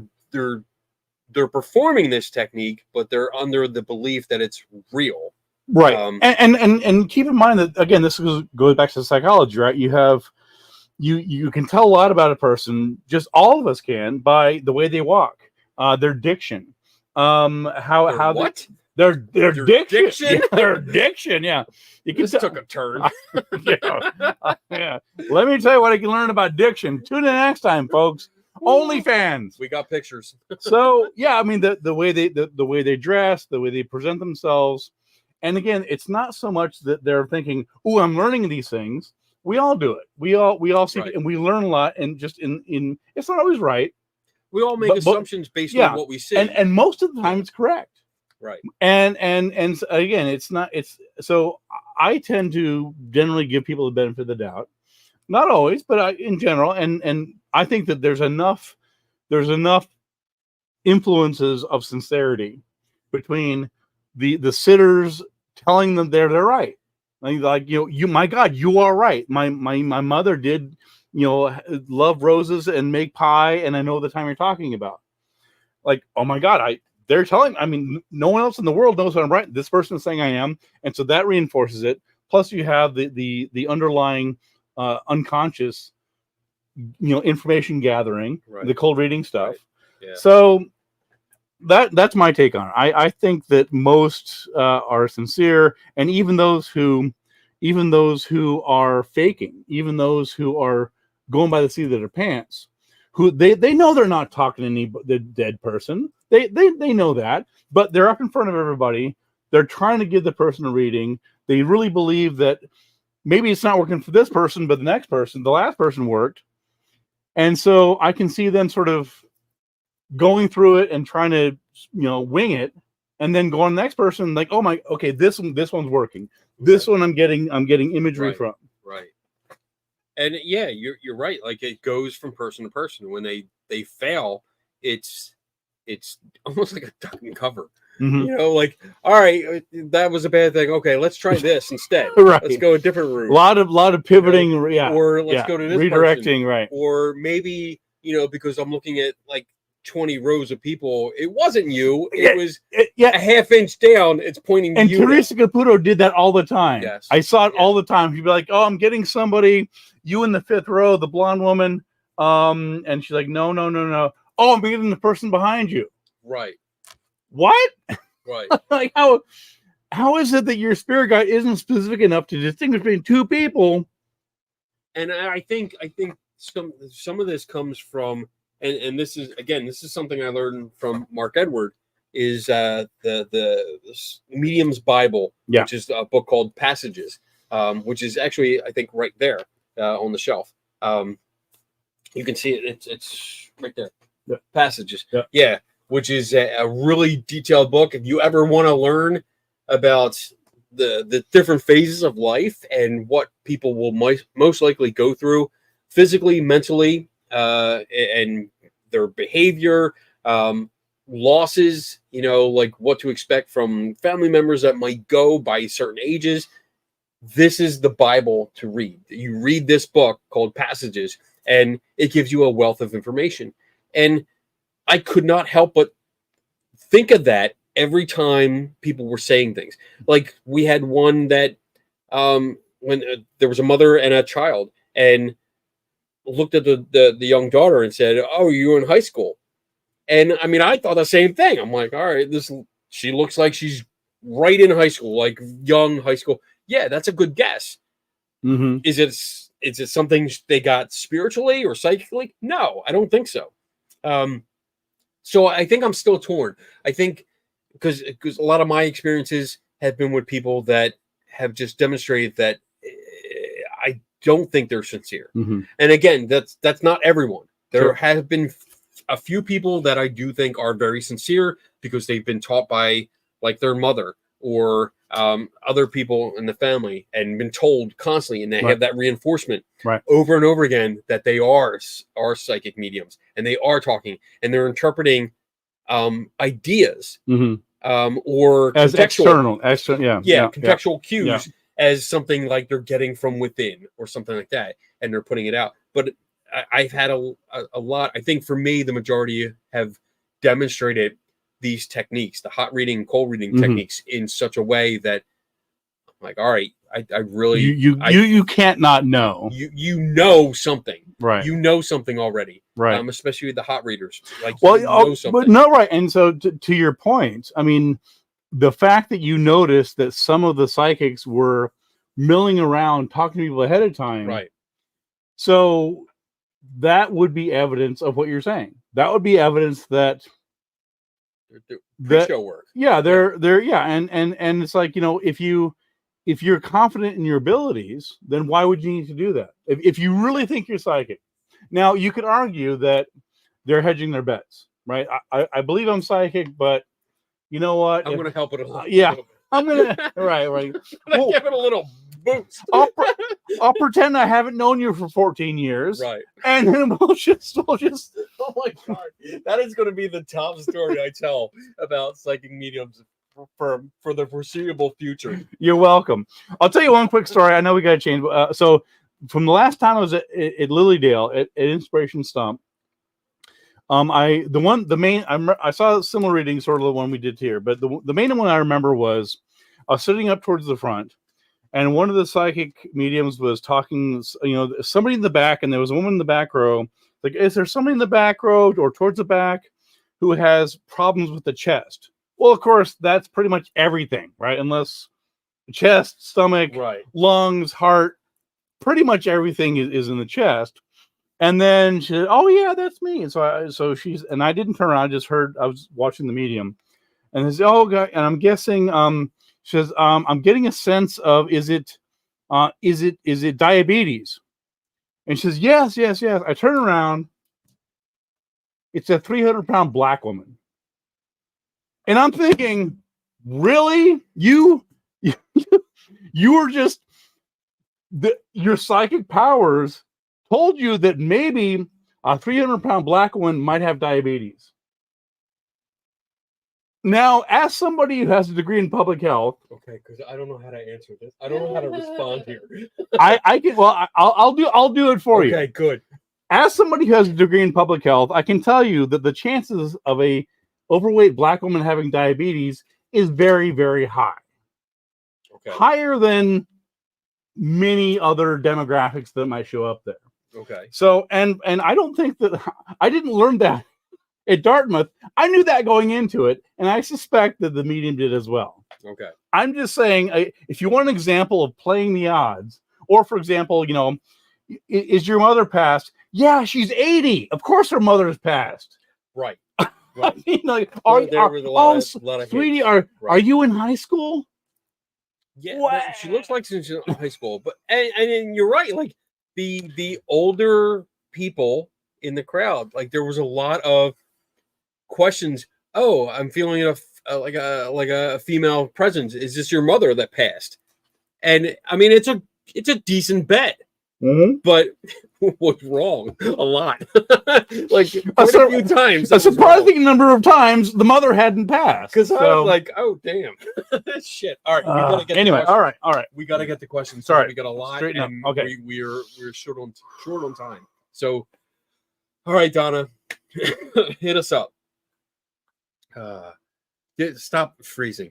Cat Mac, did you talk to Ben about the news article I sent you with the title "New Photo of Baby Bigfoot Claimed to be 99.9%"? You did not. I did not. Why didn't I? Did I? Why did not you? You know what? Because I couldn't open it. He couldn't open it. I tried to, but I could not open it, so I couldn't look at the article. You have to understand, Kenny is not that technologically advanced. He's got a lot of gadgets around him, but he relies on Donna for everything. So anyway, He's buzzed. send it again. Make a All right. PDF of it. Send it to me, and I'll open it. I'll send it to so him. he can send it to me to get an answer. All right, what else we got? Daniel Reed, is that one a stump or is it concrete? It looks like a real stump, but I can't tell. The answer. So good question, Daniel. Yes, yeah. The answer is that it used to be a stump. When I was there 20 years ago, it was a larger concrete platform that you were allowed to walk on and climb on and do pirouettes on, whatever else. The more recent version, you could do what on it? It's a dance. It's a spin. Yeah, I figured. I just wanted you to say it again. Go ahead. Do you like my French? You're welcome. Yes. The current version, which we saw today, is in fact a concrete carving, but you're not able to climb on it, which I think is on. You're not, and that was something we picked up because like when we got there was a rope around it, and when we went, Donna's still here. She's just quiet. She's tired today. But like when we went, I remember walking up it. I walked up the steps and I stood on top of it. I'm sure we have a picture of it. And it's concrete. Why do you care? This is but the original stump is long since gone. Yeah. Whatever. Yeah. So it's concrete, but you're not allowed to climb on it anymore. And I totally took blame for that. I'm like, it's probably because of me. Yeah. Because I got up there. I assume. All right. So. What else we got? We're going good. We're shotgunning these. Giselle. I said that right? Giselle, yeah. Giselle. Yes. I assume. Will you be writing about it in the magazine? Probably. Yeah. Maybe we can just. We should. We haven't done a co-authored piece in a while. Mm-hmm. As we were driving over there, we were chatting. We should do an investigation together. And luckily, we were driving to a place we could investigate. So, as luck would have it, let's do as that. Providence shone down upon us in our moment of need. We paid $15 as a privilege, so yes, we will try and work on that. You paid $30. Yeah, you paid $30. Well, I paid $30. I gave you money. Yeah. So we paid $30. We collectively paid 60. No, 30. 30 to get in. Right. Yeah. Daniel Reed, is this one of the places associated with the book Psychic Mafia? Yes, the book by H. Lamar Keene, I believe. I don't know if you have Psychic Mafia behind you. I don't know. That's actually a question, Daniel. It's been a long time. I know the book you're talking about and all that. My recollection is that Fuzzy. Was that he pours me an 80% Kraken rum. He's like, here you go. And then he's like, anyway, my recollection, Daniel, is that Lamar Keene was associated with Camp Chesterfield in Florida and not Lilydale. There was, to be clear, there was lots of fraudulent activity in Lilydale, but as I recall, I don't remember that being specific to Lilydale. Okay, but good question. Good. All right. Moving on. Daniel, Susan answered the question. I was right. I was right. I was right. I was right.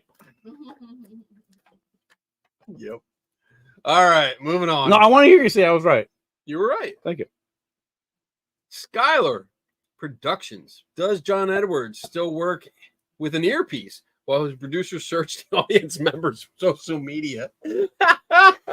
When I again, Celestia, who's my co-host on Squaring the Strange, when Celestia and I went undercover-ish, I would say, for John Edward, I didn't see an earpiece, and we were actually pretty close. I got a photo with him, which is weird because he had no idea who I was. Apparently, I had him sign one of his books, which had a hidden recorder in it. I'll skip that. Anyway, last time I saw him personally, I didn't see an earpiece, but they're easy to hide. I don't know. Didn't Teresa Caputo get called out for that? Caputo, well, she's got that whole huge lot of covering, a lot of camouflage with that hair. Exactly. All right, moving on. Good questions. Puerto Rican. Kenny, I think you split some bleach on you. Always epic, amigo. I'm really jealous. Bleach. Bleach. Wait, On your I think shirt. On your shirt, yeah. yeah. This is my psychic readings, so I do psychic readings now. Because obviously this is my second visit to Lilydale. Therefore, I consider myself certified, so I can give readings now. That'll be $29.95, Puerto Rican. You can pay by credit card Or Venmo. or cash. Yeah. Is preferred. I'll go to $28 if it's cash. All right. Rabababa. Is the center finished now, Kenny? You said you were taking down walls and making it bigger. So yes, that part of the center is finished. I think I have a picture here that I might be able to call up real quick. But we did take down the walls, and it is now a big open space. And one of the things we were going to touch on if we ran out of things to talk about, we did test a dowser this past week. We had someone that said they could douse for any object. Not just water or anything else, but any object that we picked out. He picked out an object from I think I had like 6 objects for him to do, different materials, and he picked out a lighter. I think if you follow me on Facebook, I had a lighter where I engraved Beetlejuice on it, and he picked that. So we put that on the floor. We had a 5x5 grid set up, and we were able to test them. And it was great. Yeah, it was pretty cool. We had Jim Under down from IIG West come out, and he basically did the protocol, and we all sort of chipped in. I was the first person I used a random number generator. Yeah. To pick which of the cups it was going to be under. I placed it there, and then I was isolated from everybody else so that I couldn't unconsciously contaminate the protocols. Right. And we did really good. I can't find the shot. Oh, wait, there it is. So I'm going to hold this up to the camera, and you'll see. So now this is a big open space. Well, not really open, but we have stuff in it. But in the back here, like from there to there, these were all offices before, like individual offices, and we were able to take them down. Whose offices were they? They were Joe Nichols' office, which is now moved to a back part and put in storage. And we have an open space where we can do testing and put up more display cases to showcase scientific skepticism. So we're going to reach out to people all over the world and have them see if they will donate and or loan us items that have to do with investigations and or work that they've done. And then we can showcase them, their work, and show it off to people who come here and showcase critical thinking and stuff like that. So really fun. All right, next question, please. Rabababa. Oh, that was Rob got a double call out. Puerto Rican. Have you heard that the Long Island medium is allegedly famous for kicking people out that don't agree with her reading and says she's wrong? Is it true? I wouldn't doubt it. That didn't happen during the reading that I saw, but I would doubt it, just because it would draw more attention to it. I mean, again, I'm not saying it didn't happen, but I would be surprised just because you're just drawing attention to the fact that you're kicking people out. So right. It's possible, but I haven't heard that. Okay, cool. Moving on. My glasses on straight. Where in the USA is your center? I'd like to come visit when I'm on holiday, visiting Jimmy. Oh, at Ghost Quest. I'm going to be on his show next week. So we're going to have a nice long conversation. Can't wait for your interview. Oh, Tuesday. There you go. I should read the whole comment before I open my mouth. Just so you know, holiday means vacation. Oh, thank you. I did not know that. Well, clearly you didn't because you read. I did. Why didn't you substitute the word vacation? See, that's a European British thing. Because that would be rude to insert words that he did not say. But I read it. No. You read it verbatim. I'll just drink some more pure rum. Yeah. Hold on, I'll be over here. Just drink your juice and shut up. So the center is in Buffalo, New York. You are more than welcome to come visit. I am here usually during the week, and all these messages, I'm getting errors from like my phone and stuff. That's weird. But yeah, we're in Buffalo, New York. We're about 20 minutes from Niagara Falls. So if you want to come visit, again, like Monday through Friday, we're here like 9 to 5. You can come by and visit. And there's a sign on the door just for people that don't read it, because apparently there's a line where people don't read the phone number, but there's a phone number listed. Give me a call. I'm on there, and then I'll come let you in. I'll give you a tour of the building. So it's pretty cool. Yeah, it's a lot of fun. There's a lot to see here. All right, moving on. We're almost there. We're actually doing good. Adrian Hill. What's up, Giggles? When we went to a psychic fair recently, there was a starseed there. Oh, have you encountered these believers before? Isn't it the UFO people? Starseed? I think so. I mean, the main, I think it is the UFO people. The one that jumps to my mind, and this could be somebody else, is a Star Child skull, which was a guy named Lloyd Pye. And I actually met him, and he was the one that was trying to convince people that an elongated skull found, I think, in Peru or something, must have been the hybrid between space aliens and humans. Okay.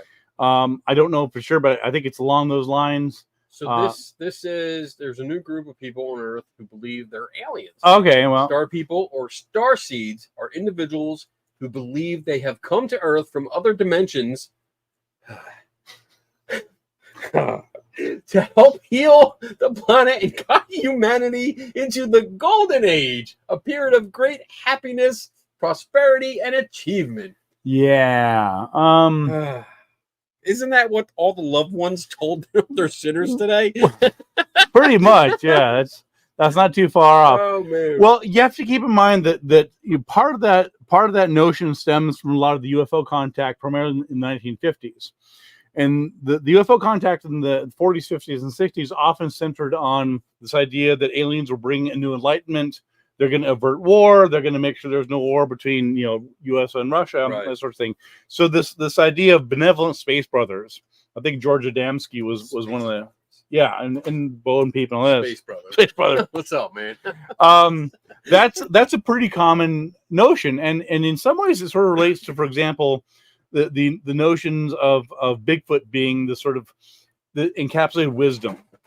So while some people think of Bigfoot as being this big, scary, fearful animal, for a lot of people, Bigfoot is this enlightened, spiritual, beautiful forest creature that symbolizes purity and innocence. I just know him as Daryl. As Daryl. That's it. Daryl. When you do the pirouettes. Yeah. Yes, right, exactly. Okay. All right. Anyway, right. That's not. Good one. All right, moving on. We got Rabba. Kenny, is there anything in life you believe in that is a possibility of not being real, like a conspiracy or something like that? Just something that hasn't been proven, and science can't prove it either. Is there anything that I believe in? Anything in life I believe in that is possible of not being real? I mean, I don't know if I'm going to answer this question correctly the way you're looking for, but I mean, I've always had the idea that there is life out there. I really think, I don't know for sure, but I hope and think that there is most likely life out there. Life is so abundant on this planet, so diverse, so many species that live under so many different conditions that, like ourselves, we could not live under. That to think that the entire span of the universe is just devoid of life, I think is kind of silly. I mean, it really is. There's so much. We can't even grasp the concept of how large, like even how far we can see. The visible universe is so big, I can't comprehend it. It just doesn't, I can't put it in my head how big it is. And that alone tells me, like, there's so many worlds out there. There's probably life. We're never going to see it. Like, I'm never going to see it. But I don't know if that answers your question, but that's something like I really think could be true. It's life, Jim, but it's not how we know it. Yes. Yeah. And just FYI, if you're interested in sort of the skeptical take, or one of the skeptical takes on life elsewhere, you check out Brian Dunning's film, the UFO movie They Don't Want You to See. In that, Brian spends not a lot of time, because who wants to listen to Brian forever? But he spends some time. He spends some time talking about the what he calls the Christmas tree The fallacy. Christmas tree fallacy. Yeah. Anyway, we won't go into it here, but anyway, check out. Watch it. Yeah. It's pretty good. Yeah. The concept puts it into perspective. Right. So yeah. All right. Moving on. We're almost there. Moving. Are you planning on going to see the giant Ouija board in Salem? Cat Mac says, "Oh, somebody just tagged. Was that you to tag me in that picture? I've seen that picture before. There's a huge Ouija board, and I have not seen it. Love to go there. I would love to go there. Does it work? No, it works as good as the other ones do, which it doesn't. But yeah, somebody just tagged me in it, I think, and I'm trying to see if the pictures come up on it, but I don't think they're gonna. There's somebody else tagged me, so I don't. God, you have so many photos of yourself. So many photos I of know. yourself. Yeah, they're all there. You just All love me. photos of Look, yourself, don't you? Photos of other people. See, look, Eric. Okay. Eric behind the wall. He skims through like 45 photos of himself. He's like, "Oh, look, I found one of somebody else." There's my dog. Shut up. Oh. Yeah, she's cute. All right. There's the rabbits. See? Oh. There's the baby rabbits. Well, they're okay. All right. So yeah, that was me. Okay. So yeah, I haven't been out there yet, but Salem is doable. We can do that. It's like a weekend trip. Yeah. So we might be able to do that in a weekend trip. Just go out and play. Yeah. All right. Moving on. Kit Ford. What's up, Kit?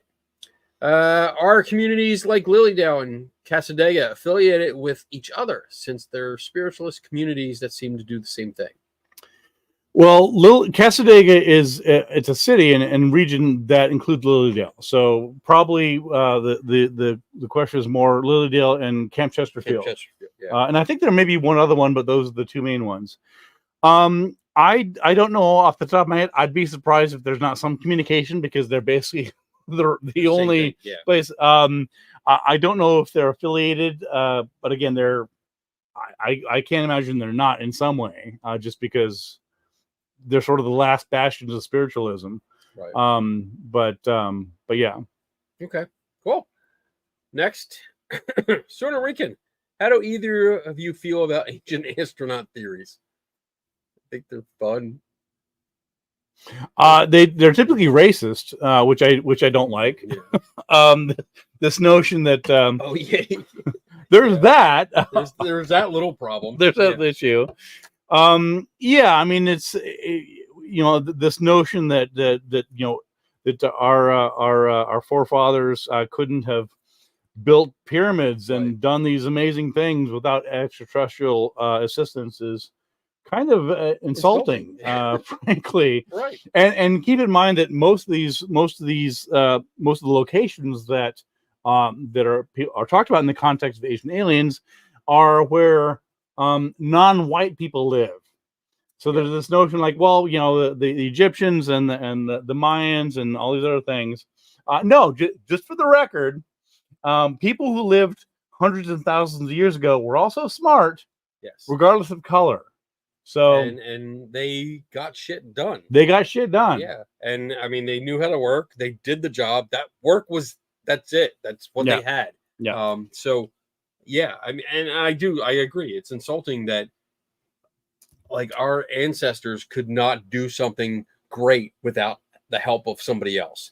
And again, it totally violates Occam's razor. I mean, this notion that there's no rational. I mean, the problem is that oftentimes, and we see this a lot of investigations, is like, yeah, but isn't it possible?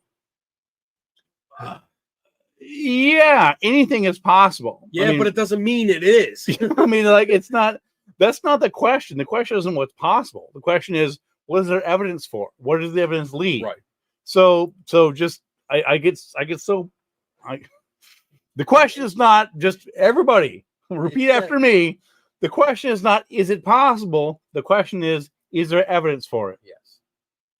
I didn't hear anybody repeting, but I just heard myself. They did. They all did. I have a little. Thank you. Meter. All right. I the appreciate numbers it. come up and say everybody did. Well, I think I call bullshit, whatever. Michael.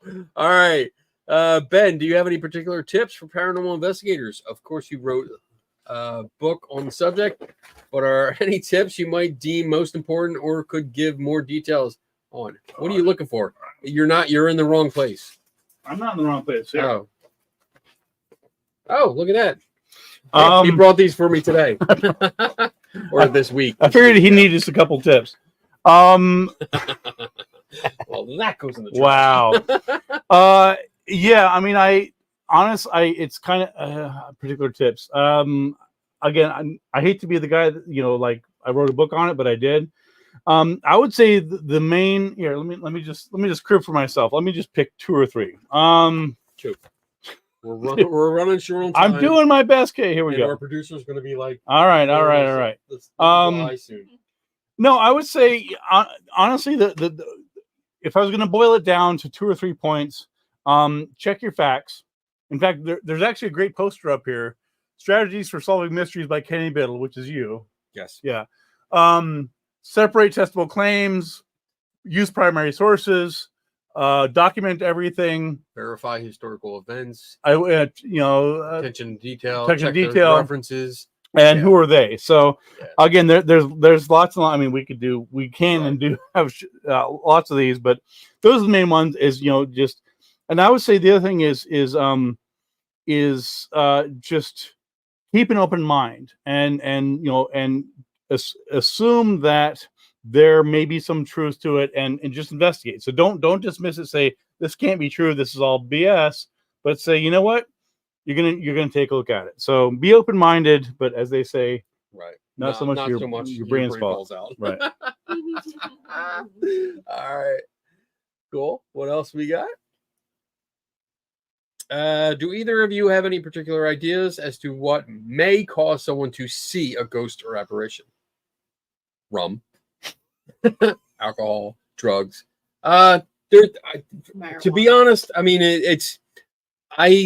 I find that a lot is misperception.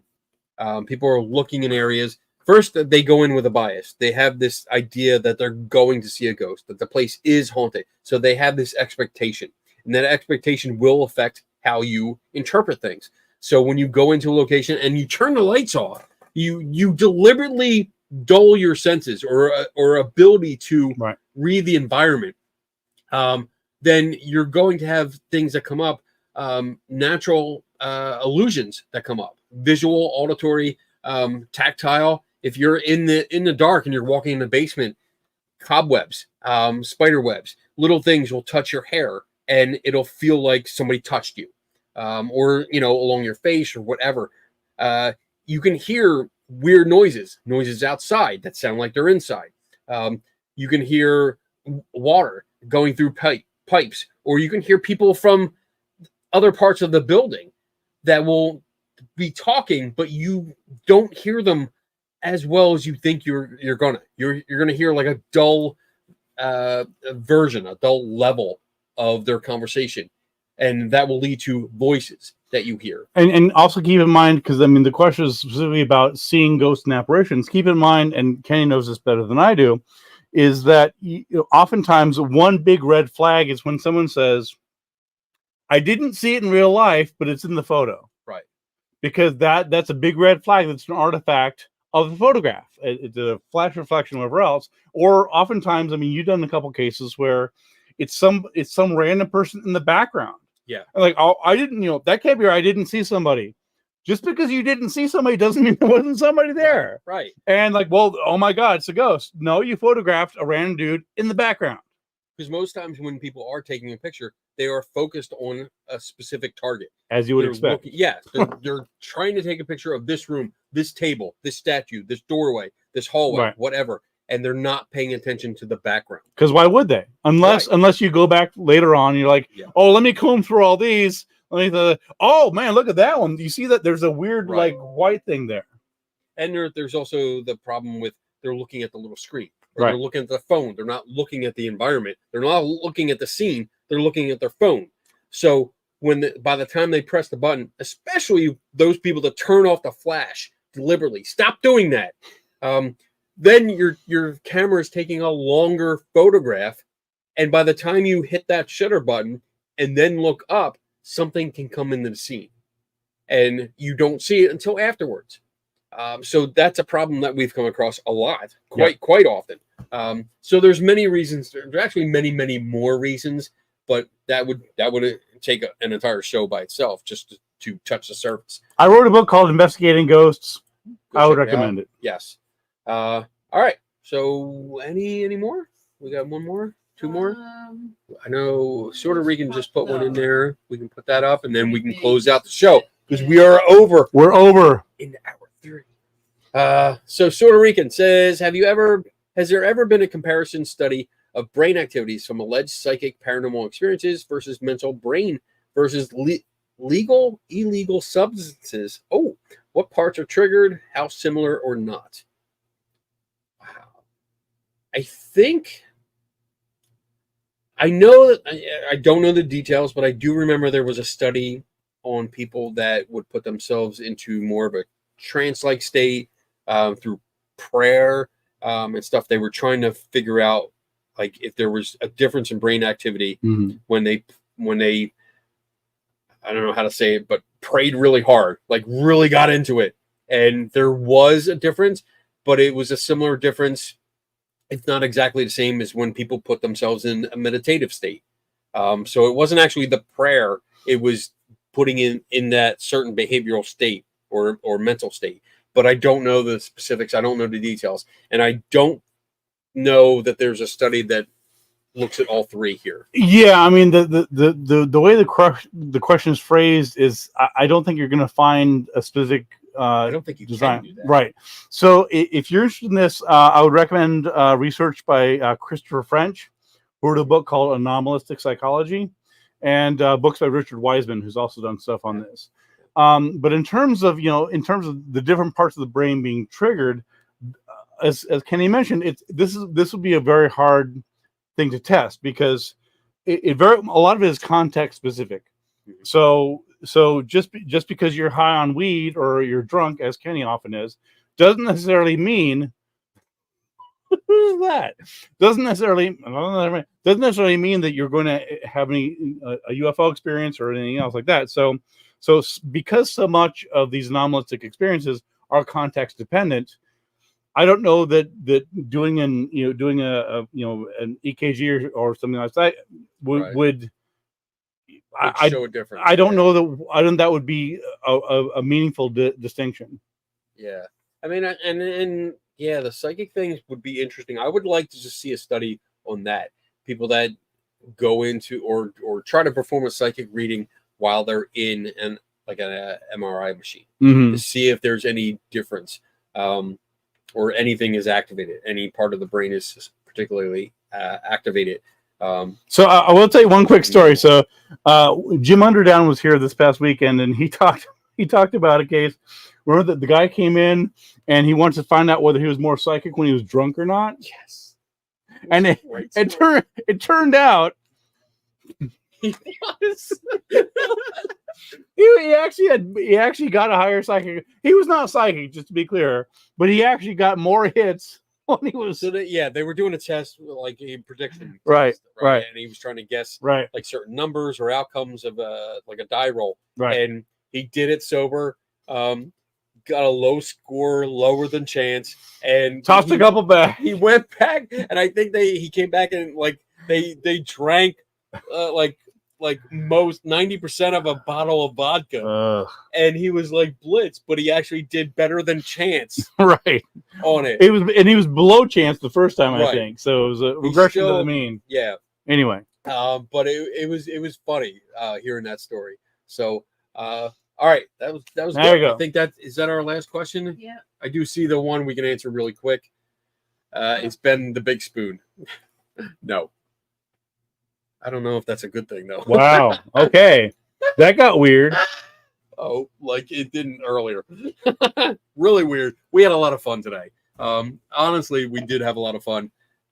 We got to learn. We got to talk to a lot of people. We got to learn their side of the story. We got to learn why they believe some of the stuff or, just techniques and stuff. And we uncovered a lot of stuff. Yeah. I mean, we did some legitimate investigation. Yeah. So. That's cool. So we'll probably write it up, like co-author a article on this for SI. So look for that in the future. And you got anything coming up? You got any events or anything coming up? Well, we're still cranking out the episodes of Squaring the Strange, which I'm told are pretty good. Last I heard, I will be speaking at American Folklore Society conference, doing a talk on the Chupacabra in Albuquerque, New Mexico. Okay. I think that's in September or something. And in November, I'm delighted to say that I have been asked to speak at the Skeptical conference for the Australian Skeptics. So I'll be flying out to Australia to be speaking there. So okay, that's on my plate. Good. All right. So for me, coming up in September, my next big events, September 6th to 8th, I'll be in Western Pennsylvania for the Pennsylvania Bigfoot Camping Weekend. Yeah, I'll be speaking. You look for Bigfoot? First time. I have looked for Bigfoot at this particular weekend thing. And haven't found them yet. Okay. I have been in a situation where I was completely covered with cicada.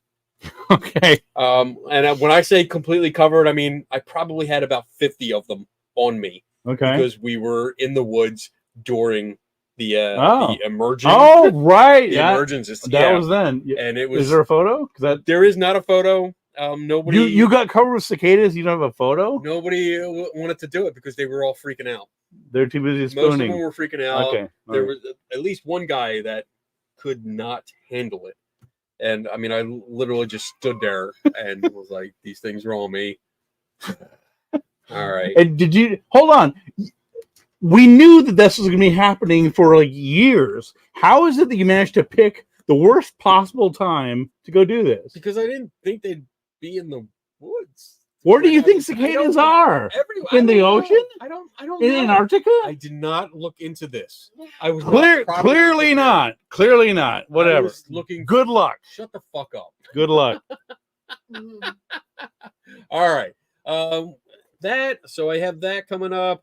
And then I also have, let's see, October 24th, 27th, I'll be in Las Vegas, Nevada for SciCon. If you're in the area, come on out. And then November 2nd and 3rd, we will be in Woodbridge, New Jersey for the Para-Unity Conference. So we'll be out there. I think this will be our third or fourth time setting up. And we set up our whole Skeptical Help booth, and they're very inviting. They love having us out there. It's very, very friendly, at least to us. Conference. I mean, it's mostly they're welcoming to him. That's what they're very welcoming. Right. That's it. Yeah, and really good people. So we have a lot of fun, and we usually get the most response, the most engagement from the attendees at that conference. So really fun. If you're interested, come on out. Besides that, we are good. We'll be back next week with another show. I think it's going to be an open mic night. So we'll be hanging out. We'll do some what we learned last week kind of stuff, because I have a few things, like 3 or 4 things to catch up on. That's when people bring up stuff and it's too involved in order to like look it up and do something right there. Yeah. So I put it on my list to actually look it up and have an opinion on later. So we'll do that. And for everyone else, have a great weekend. Stay safe and remember, never stop learning. And we will see you next week. Bye. Hey, diddle diddle, here's a little riddle. Who's the best debunker? Is it Kenny Biddle? Oh, he's good, not just a little. Not at the bottom or even the middle. Strike a chord like a fiddle. Tasting the rainbow like a Skittle. That's fragile and brittle.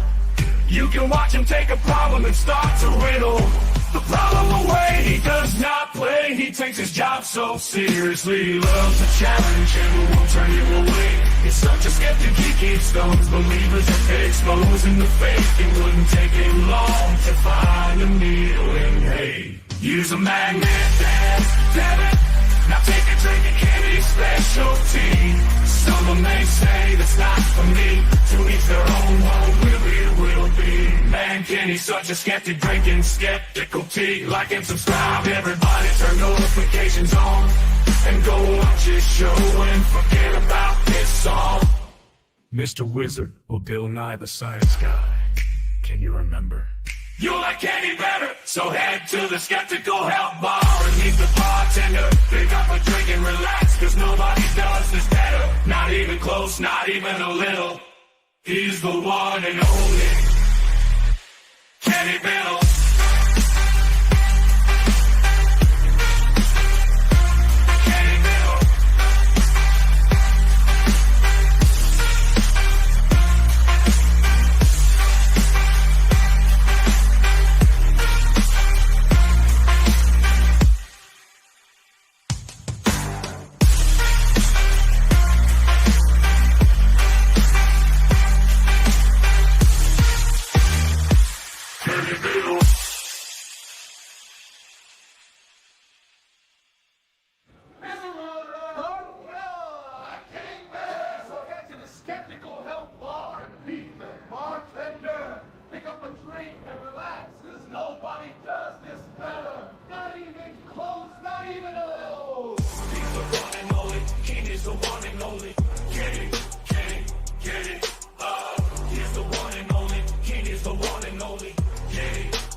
rules at the skeptical bar. Number one, you're welcome to ask questions, but remember, number two, I don't know everything, but we can learn together.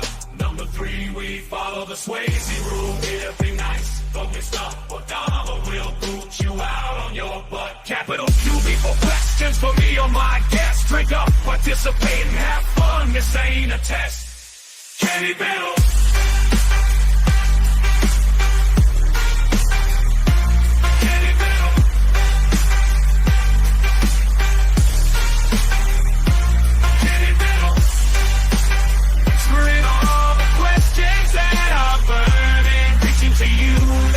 Should never stop learning, but stop learning, never stop learning.